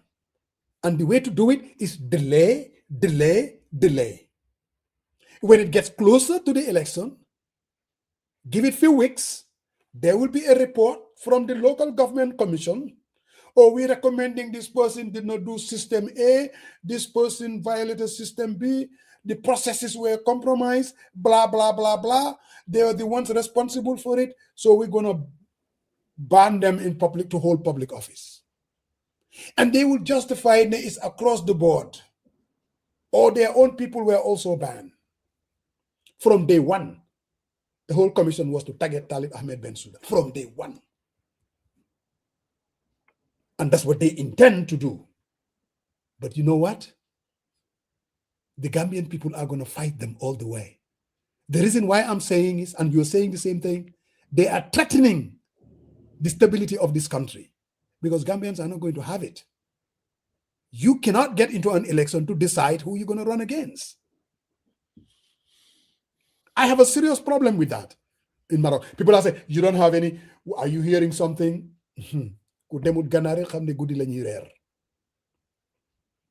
Let's give it time. Give it a week or so. We are all going to witness it and they're going to go out there trying to defend it. Trying to make sure that it came from an independent source. And we're not going to allow it. And Mr. President, we came out of a dictatorship. People sacrifice and people die. What you cannot do is, because we ain't going back. Believe me, we are absolutely not going back. And the worst thing you can do is to play with this democracy and its fragility. If you do that, just because people that are around you, they want to protect their jobs, ultimately, leave it to the Gambian people. Let's have a free, fair elections. Win-win. If you get re-elected, we will be frustrated, we will be disappointed, but we will take it as it is. But what we are not going to accept is to undermine the process, steal the elections, and think you can get away with it. That ain't going to happen. And Musa, you spoke about how democracy is fragile and how the administration is on citizens' heel day in and out. As recent as Friday, we had an issue that happened with Gala. Yes. Think about it. Think about it. They didn't have any guns. I didn't see any guns. I didn't see any aggressiveness in them. The young folks were out there. They said we wanted to assemble at the monument To commemorate. when we first formed our movement or group.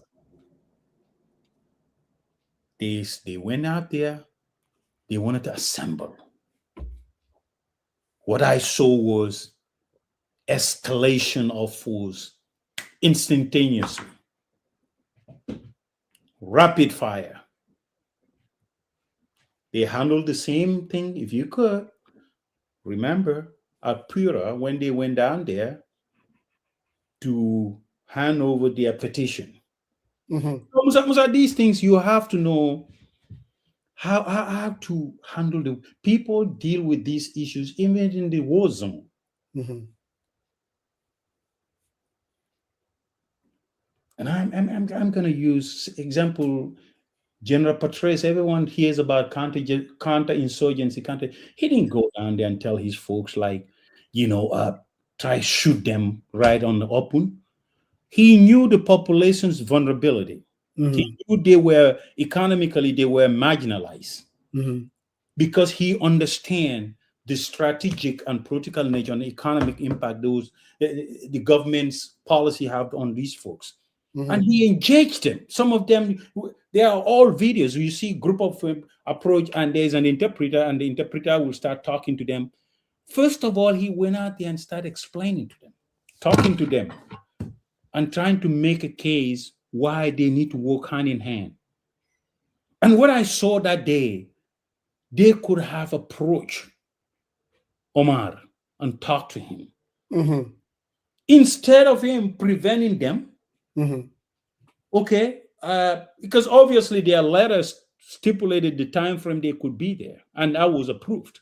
Mm-hmm. They could have worked with them and say, okay, no problem, you guys are here. We just want to make sure that you guys don't go into the street, and because your approved permit or gathering was approved for this time of period.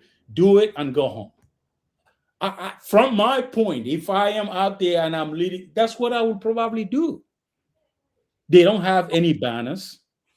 They showed up empty hands. Why couldn't you just treat that situation calmly rather than resort to escalation by force? You are under arrest. It was visual. The guy was there. One of the security guys. Who gave you permission? He said, "Oh, we got a permission from KMC." Mm-hmm. And obviously they do, because they have documentation to back it up. Yes, of course. But they had to escalate the situation, because what we're saying here, the same thing. Yes. Political vengeance. Yes. And targeting. No one dare have a dissenting voice. No one dare speak against the government. If you do, they will target you, either by your job or by your movement. Even though legitimately you wanted to get out there and gather and celebrate. But no, they don't want to bite.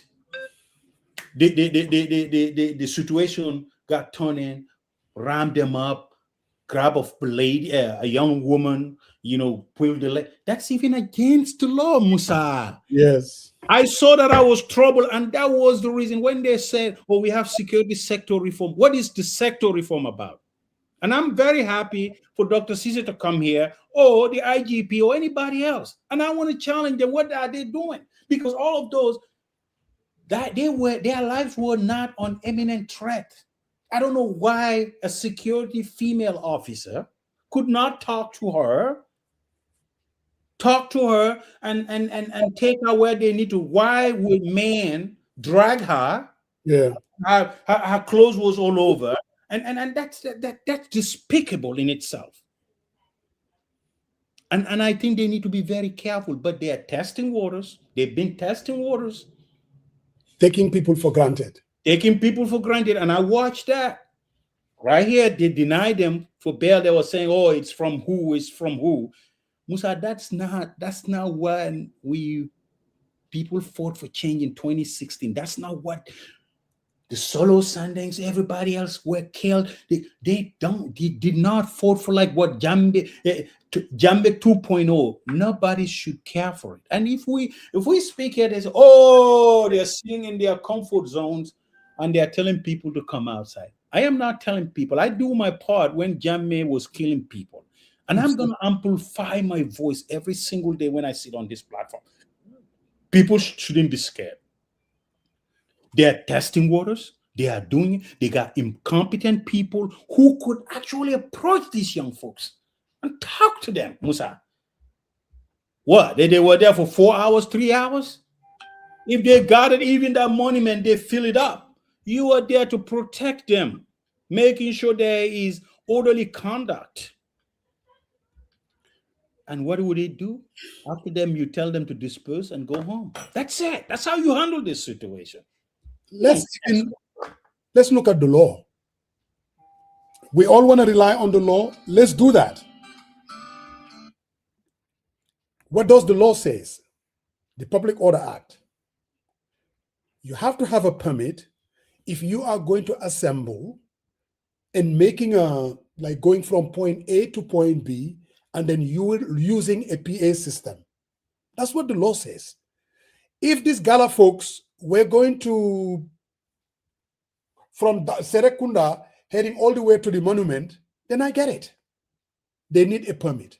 If they are going to use a PA system, they need a permit. But just because they want to come, they went and get a permit from KMC to use the monument to gather and commemorate the formation of Gala.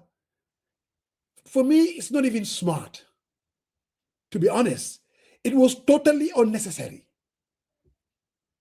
Why would you create all that chaos? Are you trying to send a message that, you know what, there is some idiot who thinks, you know what, these people, the only thing that they understand, let's teach them a lesson.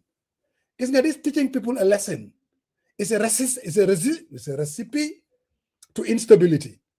They need to be very careful trying to teach people a lesson. And you know, these young folks, I mean, they're different generation. They are not going to sit there and take it. Really, a country, it's only stable if everybody plays according to the rules. But when people give up on those rules, when people do not even trust the system as it is, you're sowing the seed of instability. And that is not good for the country that we fought for and bring about change for the past 10 years. It's not fair for them to do that. The way Sarayang put it, he's absolutely right. People were manhandled, Gallows, Saibo, and the lady. 15 people were arrested for what? They were at the monument to gather and talk about and commemorate. Allow them to do that. When they start destroying property, when they start violating the law by using a PA system without getting a permit, then you get involved. But they haven't done that. And now these guys are arrested. They're supposedly in different police stations. And then on Monday, they're going to walk them to the courts. And when everything's said and done, they would have nothing but wasted their time. And I don't think that is good for our country. That's all we are saying. We all want to safeguard the democracy that we have. Like I always say here, man, I don't like partisan politics to get me going. Do I say that we are at a better place as far as our democracy is concerned? Absolutely. Do I believe that when it comes to the freedom of the press, are we at a better place? Absolutely. But I also do know that this government is working overtime to undermine those that's why I kept talking about the fragility of our democracy, the lack of consolidation of our democracy. I want to shift the gears a little bit before you come back. It's in about 2 weeks. Brother Marong, the Tobaski, Eid al-Adha, and people want to look good. You see this hat? It looks good. Call me 404-824-0219. I will tell you where to get the hat for the Julie. And this is not the only one, guys. Seriously. Look at this one. Look at this one. Let me hold on. Hold on. Look at this one. Look at this one. Look at just this one. That's a bad. Look at that. You need this for the Julie. Guys, call me on my number. Tell me where to get this hat. We will mail it to you tonight, tomorrow night, and you will get it. It's an apartment. Any one of you guys at your house. All you do is call me after the program or text me and give me your address. You don't like this one? Okay, maybe you like this one. Look at this one. The one that you got on, what size is that one? This one right here? This one, bro? That kind of captures my eye, man. No, bro. I bet you, ask Jainaba, this one is going to do it. All you need to do is ask Jainaba. This one is going to do it. Check this one out. Check this one out. Hold on. Check this one out. And there are new ones that are coming in the next few days. These are brand new ones that are coming in the next 3-4 days. So, Julie, we still have 2 weeks. I should be able to mail it to you guys. Look at this one. Yeah, that one is nice. That one is nice. This one is bad. I mean, I'm telling you, bro. I'm going to show them see Julie Bini. My wife's a baby. He's scared to let me wear this beautiful one. So she doesn't want me to get all these. I mean, the really nice ones. So the ones that I'm showing you, look at this one. Look at this one. They're nice, man. This is bad. This is nice. This is nice. So, guys, call my number, 404-824-0219. You got one of these beautiful hats. They're not expensive at all. $50, $50, and then we mail it to you. And then in a few days, you'll get it. Look at this one. That's another one here. I mean, they are... My brother. Really. Pasambasa Warna Amti. I don't know about him. Look at this. Look at this one. Yeah, that's nice. That's nice. Bro, Biseko Tegalefi. Why, hey, I know the Jennifer wouldn't want you to get some of these because you're not supposed to get a set. Okay? No one wants you to get set, man. Let's get that right, man. They be doing set very easy. Don't them that when it comes to that. Absolutely no set, man. No set for me, brother. I like to live long and I like to be healthy. No stress. I'm telling you. Nowadays, it's all about no stress. Now I'm telling you. It's all about no stress. No stress. No problem. I want to live longer, brother. Musa, you said something though. We are in a better place. Yes. You said that, but I tend to, because I read the report that came out regarding Gala arrest by the National Human Rights Commission. And you're here. You told, by every indication, UMC wants to register. Their registration is delayed, and same old tactics. In fact, you went further to make comparison. Yeah. How Jammeh used to do this and this. Yeah. And we just spoke about Gala, how de-escalation, grabbing these folks by the neck, dragging them, throwing them in the car, and all that. Right. I see similarities. Why I'm concerned, and that's why I really sometimes I don't buy off on all these things. And the people who are supposed to execute these orders really felt pained by the very system, and they are doing exactly what they were doing before. Now, yes, live bullets, they don't shoot, but I'm telling you right now, if situation get escalated far more than that, I think that's gonna come. They're gonna use they're gonna say deadly. They're gonna employ deadly force. They will do it. I seen it. I seen the way they were looking. These folks. They were very frustrated. They were very angry. Their facial expression. You know, who are you guys to tell us what? But that's why I'm concerned, because I know Emmanuel Gift came in. He employed regression. Yes, that was the word. Many times. Yes. Yes, we made gains. Yes, but there's regression. Oh, we're regretting. There's regression. So there is subtraction, not addition. Addition, absolutely. And instead of moving to the right, we're going left. Correct. We're trending. And all these events doesn't help. Mm-hmm. And I think what it does is it solidifies what his argument is about. Mm-hmm. And I'm going to tell you, talk about Gala. Mm-hmm. I think when I see these young folks, mm-hmm. even some of their members were arrested. Mm-hmm. Galas and Aliu, and when Omar and Hakim were whisked and taken away. But what I saw these folks was resistance. Yeah. And I think when they arrest them, what it does is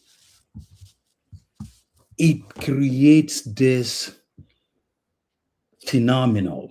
Mm-hmm. And it also adds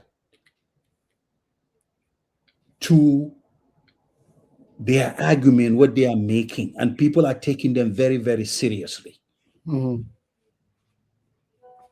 Their argument basically was, when they had this movement, they were saying Gambians against looted assets. That's it. Correct. Their main thing was they want transparency in the assets of the former president. Mm-hmm. And right after that, what happened? A report was leaked. Mm-hmm. And what their suspicion and their stance were exactly amplified their voices. And a lot of people, whoa. I guess the young folks were on the right path. Up to today, if the government thinks that silencing them mm-hmm.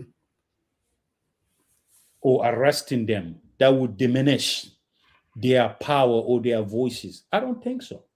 I think it amplified their resolve, and it gives them more credibility in the political space. When I see these folks, young folks, if you know Omar Saibo, yeah, a week ago, the cousins were all over him because he said something that didn't sit well with UDP. I know. That's what a credible person's supposed to be. Yeah. This week, here he is. They assembled at Westfield. They got arrested. But I think the president needs to take them very seriously. They are credible conduit to what we like to see in our public institutions and how government day-to-day business is supposed to be conducted.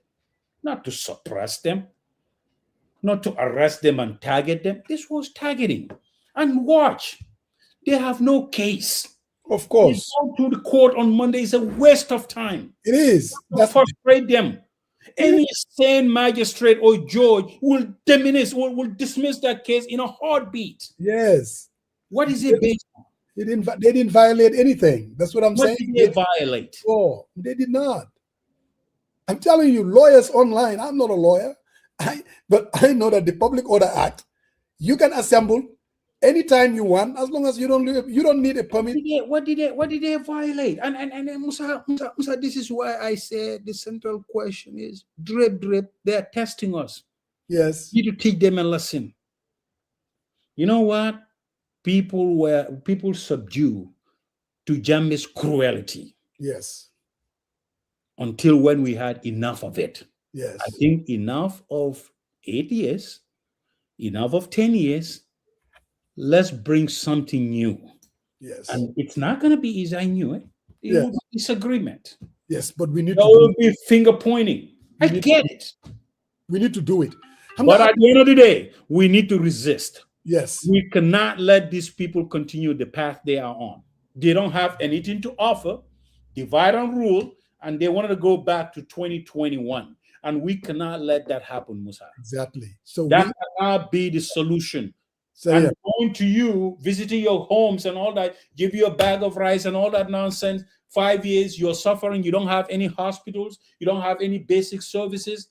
Please reflect on those things and let's all come together and engage our folks. Tell and, them that we deserve better and Gambians deserve better. and we can do it. It's not like we cannot do it.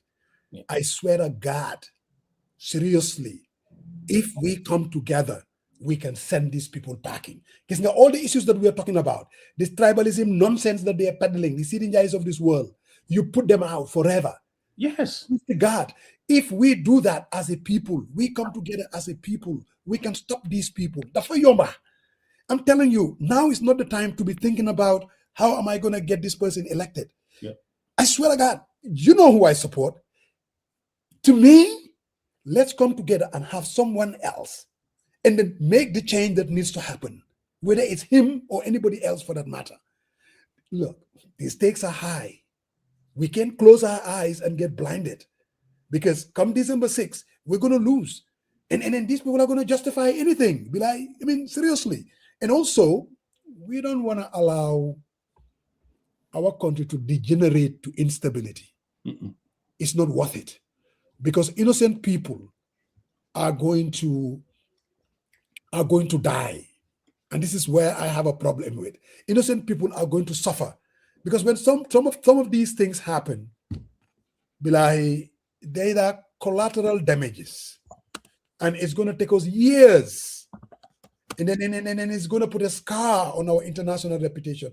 Gambia will not be seen as a country to be as a stable country.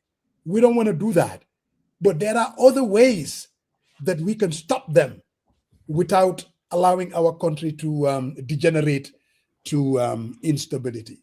We don't need to do that. But I think we need to make the deals. We need to do the sacrifices, what needs to be done, and come together and speak with one voice, and we stop them. If we do that, we will stop them. Do I believe that it's easy? No, it's not. Just like when we were talking to Mr. Sawo. I mean, these are very complex meetings that they're having, stakeholder meetings, this coalition. For me, I think coalition is the answer to stop these folks because ñoom liñ pare, they don't want to lose it. They are going to do anything not to lose. I can guarantee you that. Again, they will do whatever it takes. They're not going to play by the rules. They will lean on the Independent Electoral Commission. They will continue their strategy of delay. They'll continue their strategy of divide and rule. They'll continue their strategy of using tribal cat to divide us. Then all they're doing is just nonsense. They know that for a fact. But they think we are so gullible that we can be easily manipulated. And that's their strategy. So now it really comes down to us. What are we going to do? Fala affaire bineka. To bring this situation to an end. It can be actually done. It was an interesting conversation, really. And then, of course, we are going to be back next Sunday. I mean, I'm just going to wait for Sariang and we have our final comments, but we'll be back next Sunday. And we will keep doing what we are doing. And if you are out there, I mean, you haven't registered, please go and register. It is seriously very, very important to register. We need to register. And the young people, you see the gala people that got arrested? You don't like it? You have options. You can go out tomorrow to the courts to show solidarity. You see, numbers matter. Ñun Gambian, this is our problem. We encountered that for the past 20 years when we were fighting Jammeh. Everybody believes that it's someone else's problem. Let them do it. Do you know why it took us 20 years to stop Jammeh?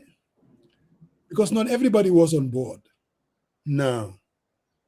Few people were out there fighting. The rest, they remained quiet. They were indifferent. In as much as they were victims, but they remained quiet. Because of that, it took us 20 years. Other people actually flipped and they enabled Jammeh. There were politicians that were supporting Jammeh. They were there. It took us 20 years because everybody believes it's someone else's problem. We're dealing with it right now. The president has a coalition of parties that are actually supporting him. They think he's the answer to the Gambia. Dr. Cisse has Citizen Alliance. He was very critical of the president. Now, he's with the president. He's saying he's the best candidate. And if we all go back, including Dr. Cisse, we all said 10 years in the presidency is enough. That no one should ever be able to be president in this country for 10 years. The entire opposition class, including Ahmad Bah. How do I know? Because we've dealt with Ahmad Bah for years. We brought Ahmad Bah to the US for coalition talks. The spirit of the coalition was to bring an end to self-perpetuating rule. They all agree to that. But now, everyone has an amnesia. You know why they do? Because they believe that they cannot win the election without Barrow. So the interest of the country, the stability of the country is secondary. Ahmad Bah, he wants to be president. He doesn't have the gall to say that, look, 10 years, that's what we agreed to. That was the core, the inspiration, the spirit of the coalition 2016. He knows that. Dr. Cisse knows that. Ibrahim Silla knows that. They were in the struggle. They know that. But you know what? It's the convenience. Gisnga, affair B. These people are fighting for themselves. Anybody who thinks you belong to a particular ethnic group, that these people are fighting or fighting against you because of ethnicity, you are dumb. They are not. They don't care about that. What they care about is their interests. What's in it for me? That's what this whole thing is all about. The only reason why they want Barrow to run, because they believe is their sure way of him winning. They cannot have another candidate from the NPP. They cannot. It's impossible. So they settle for that. You saw what Maimuna Cisse said? Doesn't that tell you something? And like Pasamba said, you know who wrote that? You think it's Maimuna Cisse? Think again. Think again. Yeah. That line, I've worked with this person for 15, 20 years. I know how he speaks. I know how he writes. It's him. Contejula Alkali. There is something in that party. I'm telling you. Not everything like this. Well, I don't know about, but yeah. Wallahi. Sariang. There is something in there. These people, they don't have a choice. Barrow is their go-to. My final take is this. We have to have tamit, what is in our interest. Let's find a way. I know we have our differences, and the differences are complex and it's difficult.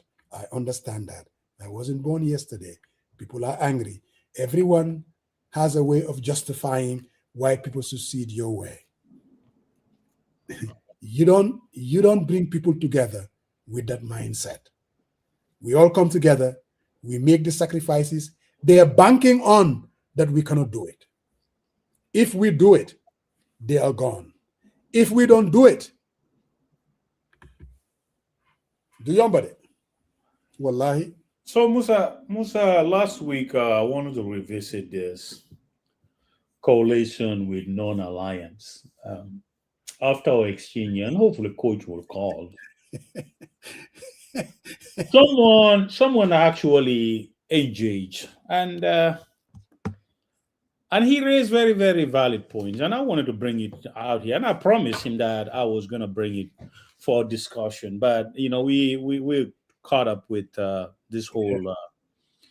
But here is what he says. He says, "No to coalition." What does that mean, and who are the people in it? Not to alliance, you mean? No to alliance. Sorry. Mm. Who are they? Are they not Gambians? He asked me this. And he says, someone from certain areas affiliated with No to Alliance, if that person somehow, and he wants clarification. If we say no coalition for No to Alliance, are we talking about that whole group? Or folks are exempt to align themselves with political parties? And here is the argument, interesting argument that they made. They said No to Alliance. How is that different from the actual APRC party that had coalition with Jammeh Barrow? And also as folks who form Citizen Alliance, who are aligned with Barrow currently, and all the things that Barrow does is acceptable to them, not as a party, but as individuals. We interact with those people. Why is it different than folks that belong to this group? Maybe, and he used this word, and he says, maybe they lack political orientation. Maybe folks needs to engage them more to bring them on the other side and basically take numbers from No to Alliance group, especially folks who are the loudest. And he makes this argument. And Musa, and you've been around too. Before this, have you ever heard about Almami Jibe or Sane? What is his name? Is it Keba? He asked me this. He said, before this, did you ever heard their names? I said, no.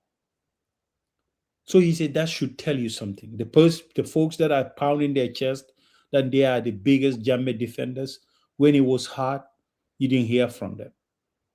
And he says, basically what he's trying to say is, if people needs to move around and wants to align themselves with other political parties, people should not make a big deal out of it. That's what he said. Basically, that's what it is, Musa. That's what his argument was. Let me say this. When we touched on this issue a couple of weeks ago, even before this idea that UDP, Kotoma Lamin Mane from Kaur, people went all over him. Look, when we first discussed this issue, I told you what my position is. I told you I'm a practical man. Pragmatism dictates my politics. That doesn't mean that I don't have principles. I do. But you have to operate based on the card that you are dealt with. If you sit here, and my position was clear, this government will do anything to win the election.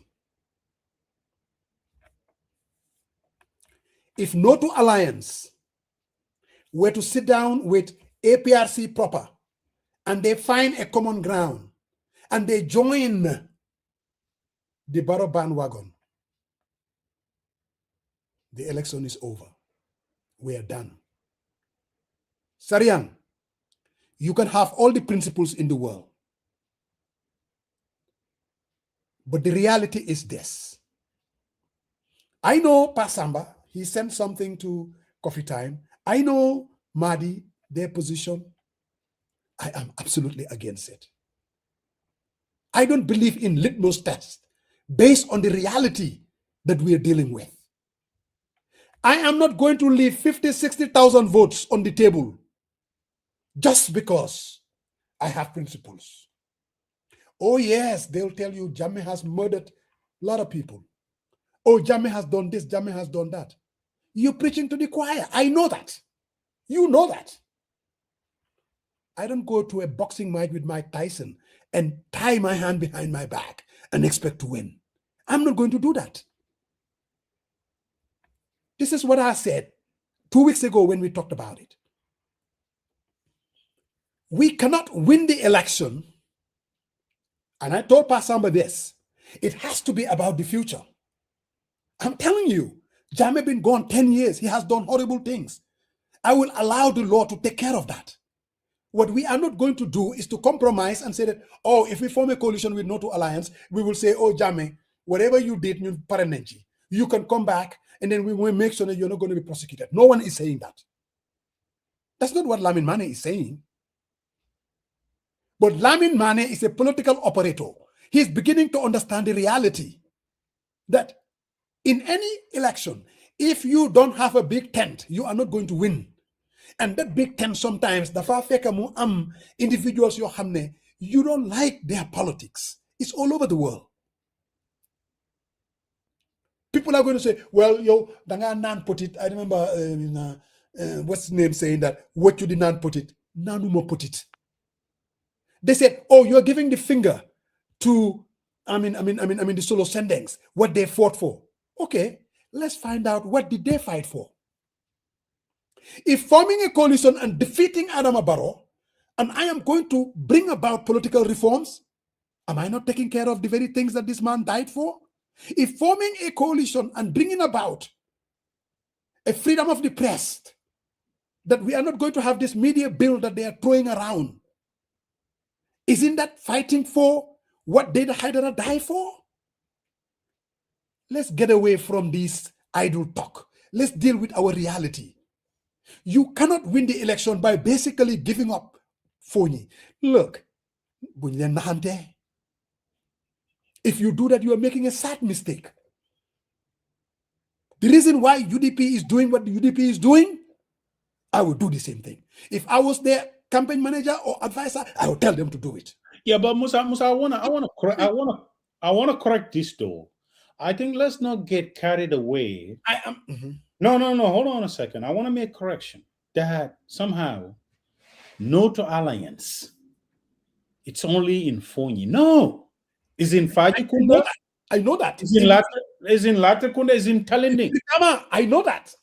It's in so let's be careful not to make it about Fonyi Central. I think when here's what he's saying though, and I didn't hear this. He says, and you just highlighted that. What he was saying is, if I, as a person, right?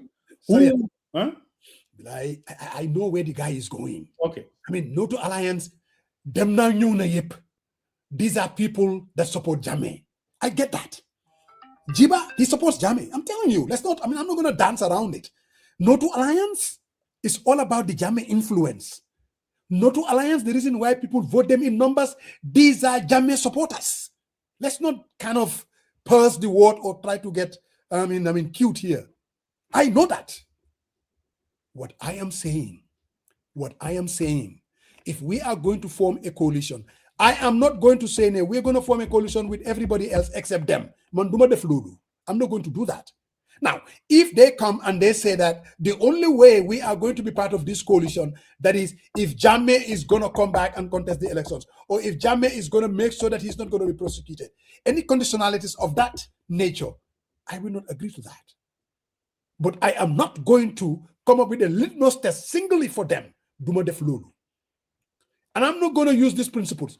Look, no, don't discuss with these people. These are Jammeh supporters. And I want Pasamba to call in, because this would make him call in. And I want to remind him of something. Nelson Mandela went to jail for 25 years, 22 years. We all saw the Sackville massacre when kids were shot dead. We all know about the reputation of this apartheid regime in South Africa. for years, killing black people. He was in the struggle and he went to jail for that. But at some point, what Nelson Mandela realized was that let me look at the greater good. I am going to make a deal and I'm going to talk to the enemy. If you don't talk to them, South Africa will not be free today, or there will be a civil war in South Africa. P.W. Botha, he started talking to him, sending letters.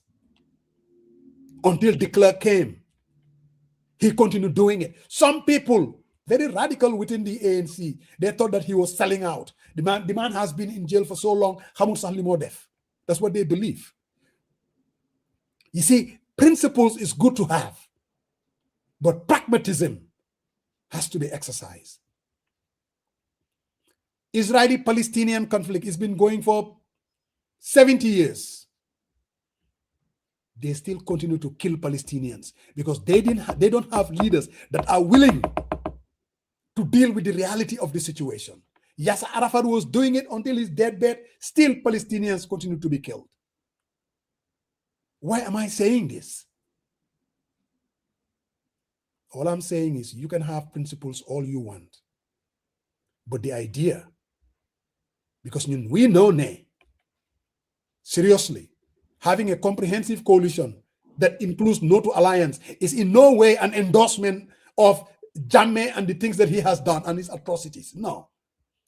Omar Amadou Jallow said, Mom, as far as he's concerned personally, Mom, Balal na Jammeh. Alaji Ousainou Darboe said the same thing. In other words, these people are forward-looking. The Muslims, they're moving on.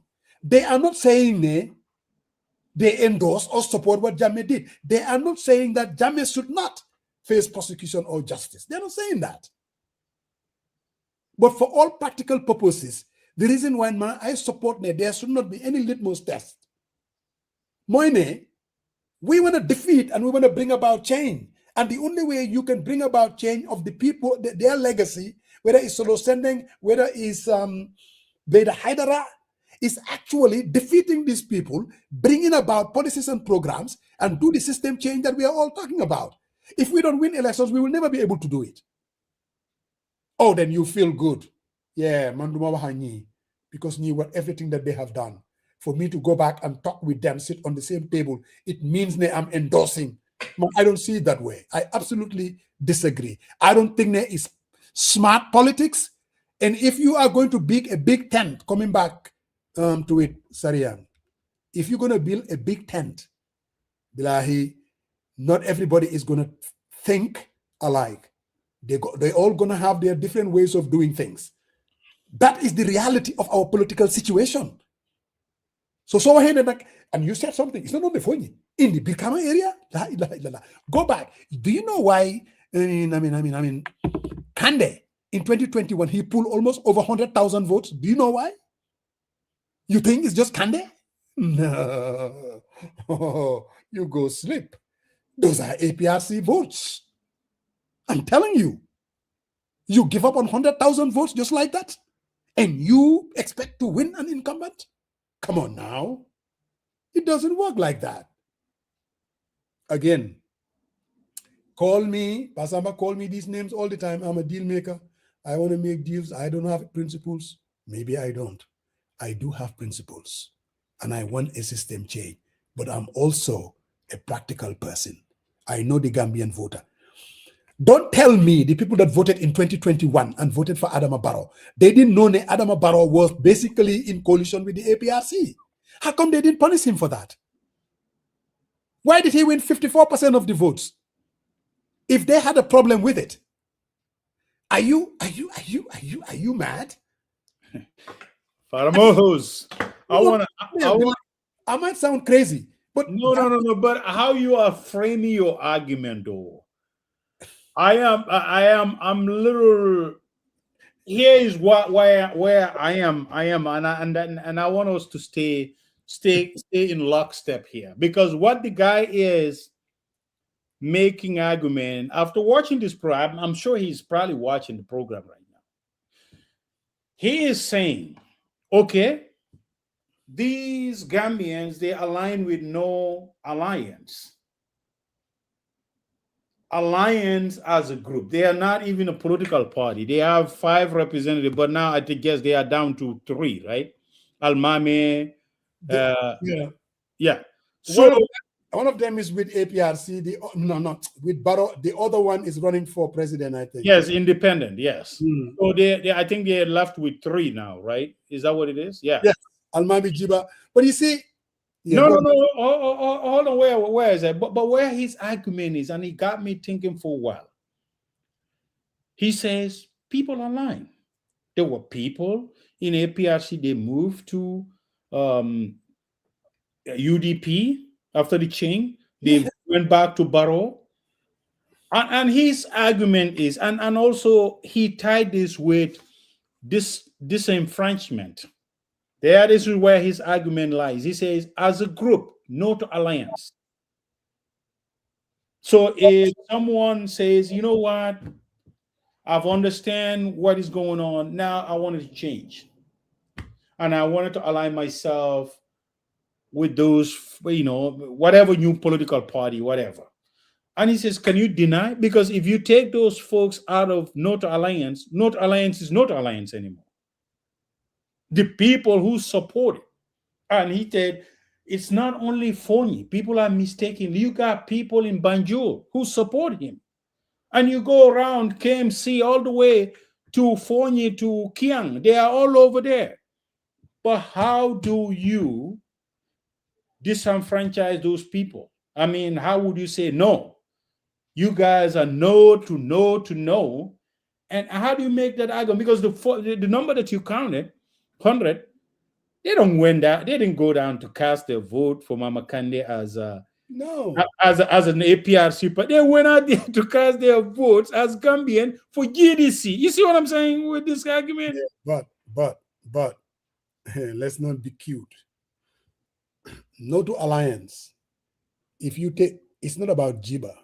It's not about No, I get that. About Jamie, yes. It's not about these individuals. No to alliance. This is APRC proper.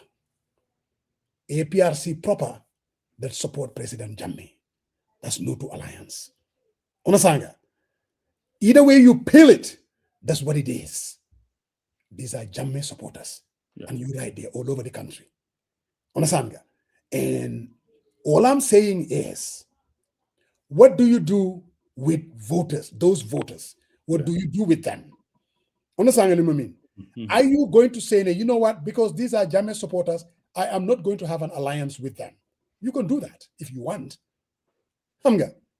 And if you do that, I'm saying that's not smart politics. I'm not going to do that. I am going to have a coalition based on the change that we all want to bring about. If no to alliance voters, they also want that. This is something that we share in common. If we say on day one, we want to come together to bring a new constitution, and no to alliance voters, that's what they want, we have something in common. Understand what I mean? If they know we all want to bring an end to Barrow's presidency, and that's what they want, we have something in common. All I'm saying is, don't be cute to think based on your principle, you're going to decide the kind of voters you want. Because if we do that, we are not going to win. No, that's not even. That's what they're saying. That's what they are saying. The reason why they say let's not form a coalition with them is because these are Jammeh supporters. I'm telling you, that's what it is. I mean, I'm not gonna play politics with it. I'm telling you, Young.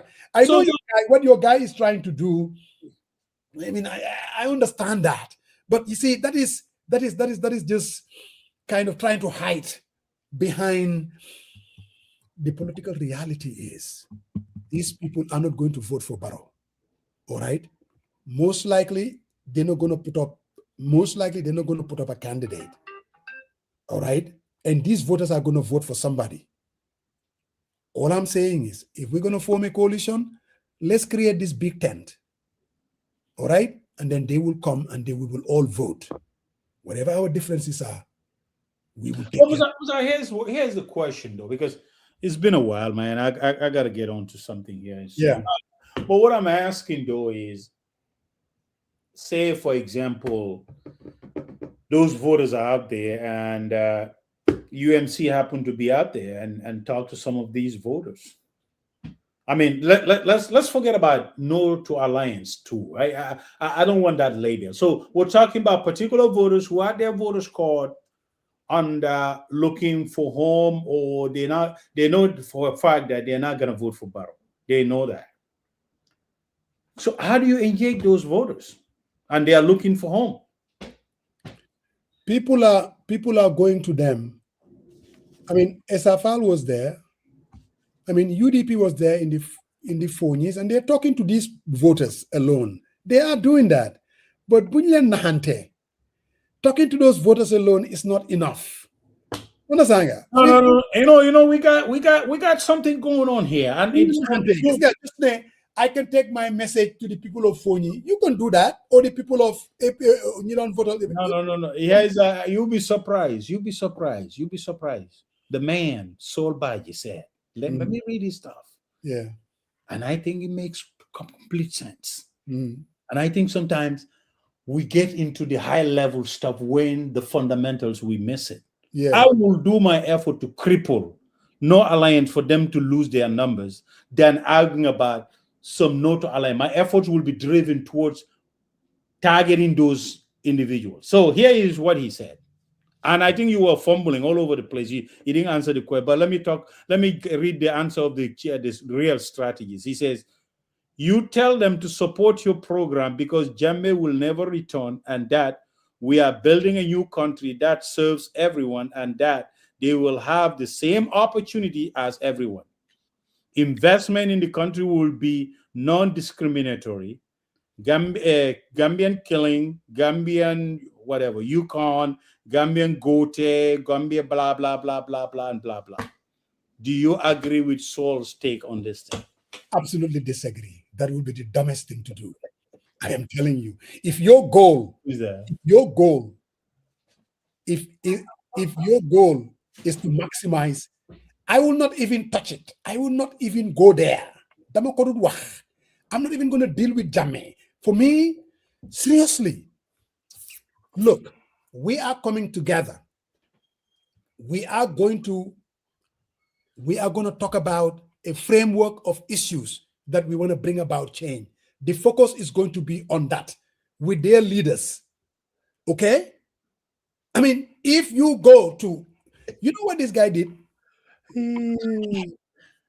These people, the guy NPP, they play dirty because they know it helps them win votes. Kini Dusano, he was in Fonyi. You know what he said? But why do you? I want you to telegraph your strategy. I'm exhausted. I need to go eat now. I'm tired. My strategy. No, but you are going there. Calling me Dusano doesn't help me. I'm just asking you. It gives context to what I'm saying. He said, the people of Fonyi, SFL is coming to you here. This is the same person that prosecuted the TRRC. Now it's no longer Barrow. Now it's SFL for him to be the fall guy. When they go to these voters, they want to tell them that whatever you are seeing, it has nothing to do with Barrow. It's because of these opposition people. They are playing dirty. And we want to say, okay, we are principled. What Sol Baji is saying, look, it's nice, but it doesn't win you votes. The people of APRC supporters are not stupid. If you tell them that, you are not going to win their votes. Why?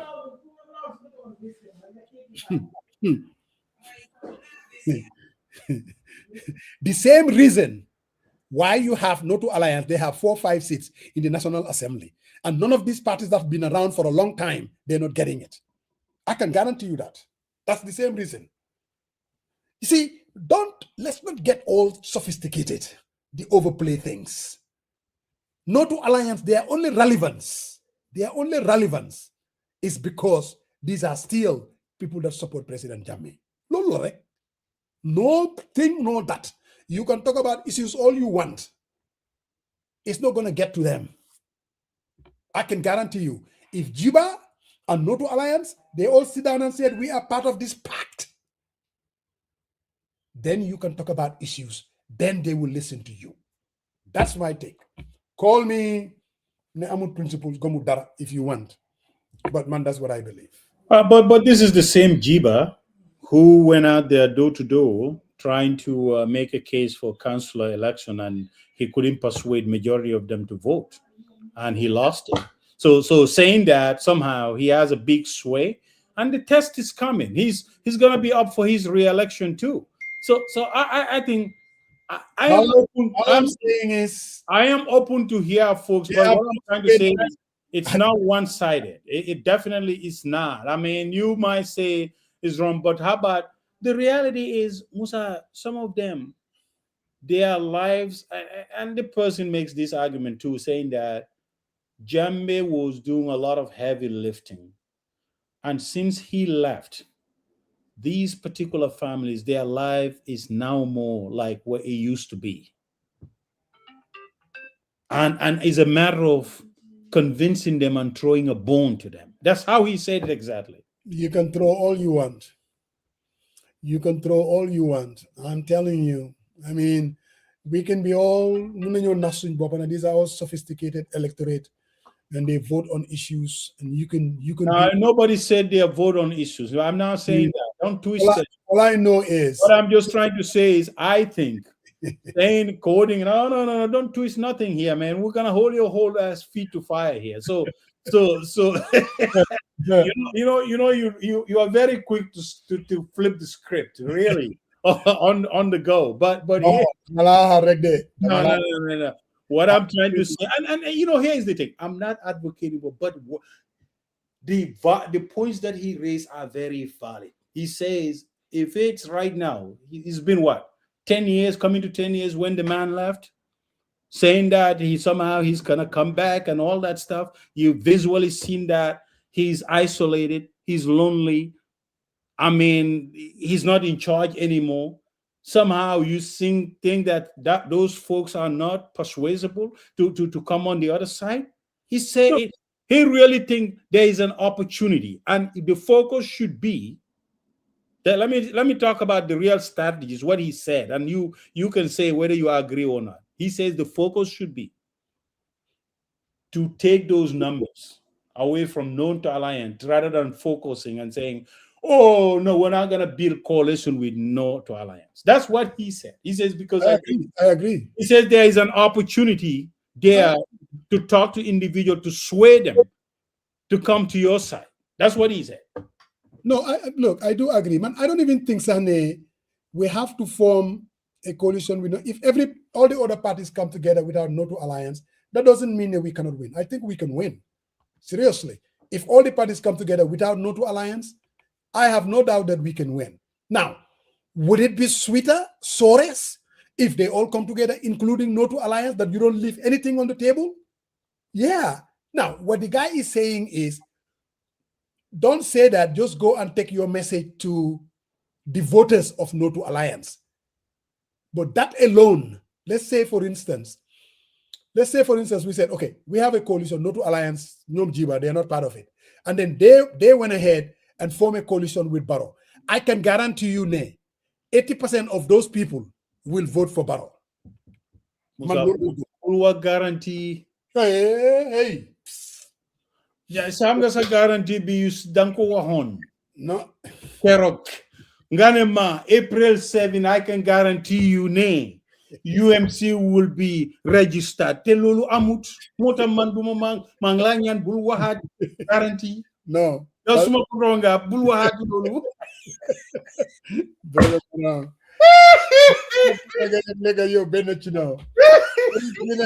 It's been a good one. But again, out there, even Saul will agree with me. Yaw wanga bulta cousin senior fini diwane wa hanga wa ngako. Hange join a guy.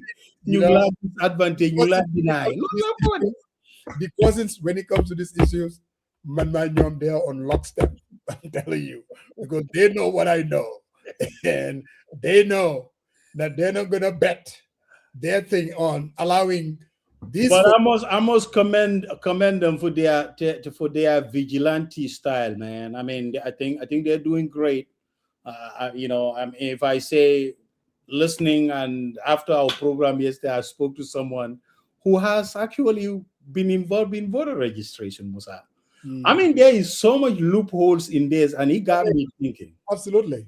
And He they are got out me thinking, man, and I don't understand. He says, bro, the focus should be here. And you said that. He says where elections are, he says he swear 100% on election day, no vote is stolen. He said he there. says no. They cannot.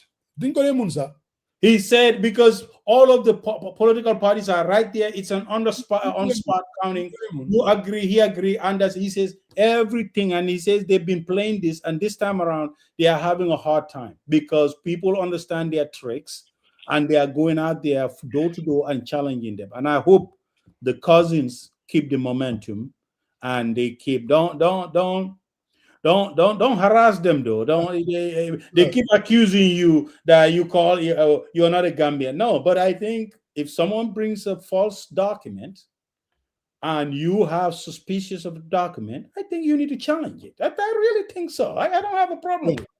This is my take. Something has to be done, and they are doing part of the heavy lifting. I think if they just sit idly by and allow this process, because they will steal. Yes. You know, now how do you do it? That's where I think, man, I may differ here and there. Yeah, well, you know, I get it, but hey, you know what? Someone got to do it. And then you want to question how they're going to go about doing it, because these people are going to steal. They'll try anything. That's what they will do, you know. But anyway, bro, it's been a good one. But today your man didn't call in, man. What's up? And he must be busy, because talking about this, he hates it when I say this thing about this NATO alliance. I'm telling you. But I think Musa, there's a niche there where folks need to concentrate their energy rather than arguing with NATO alliance, targeting those particular voters who align with NATO alliance. You know, talk about bread and butter issues and see how you can. We're doing that.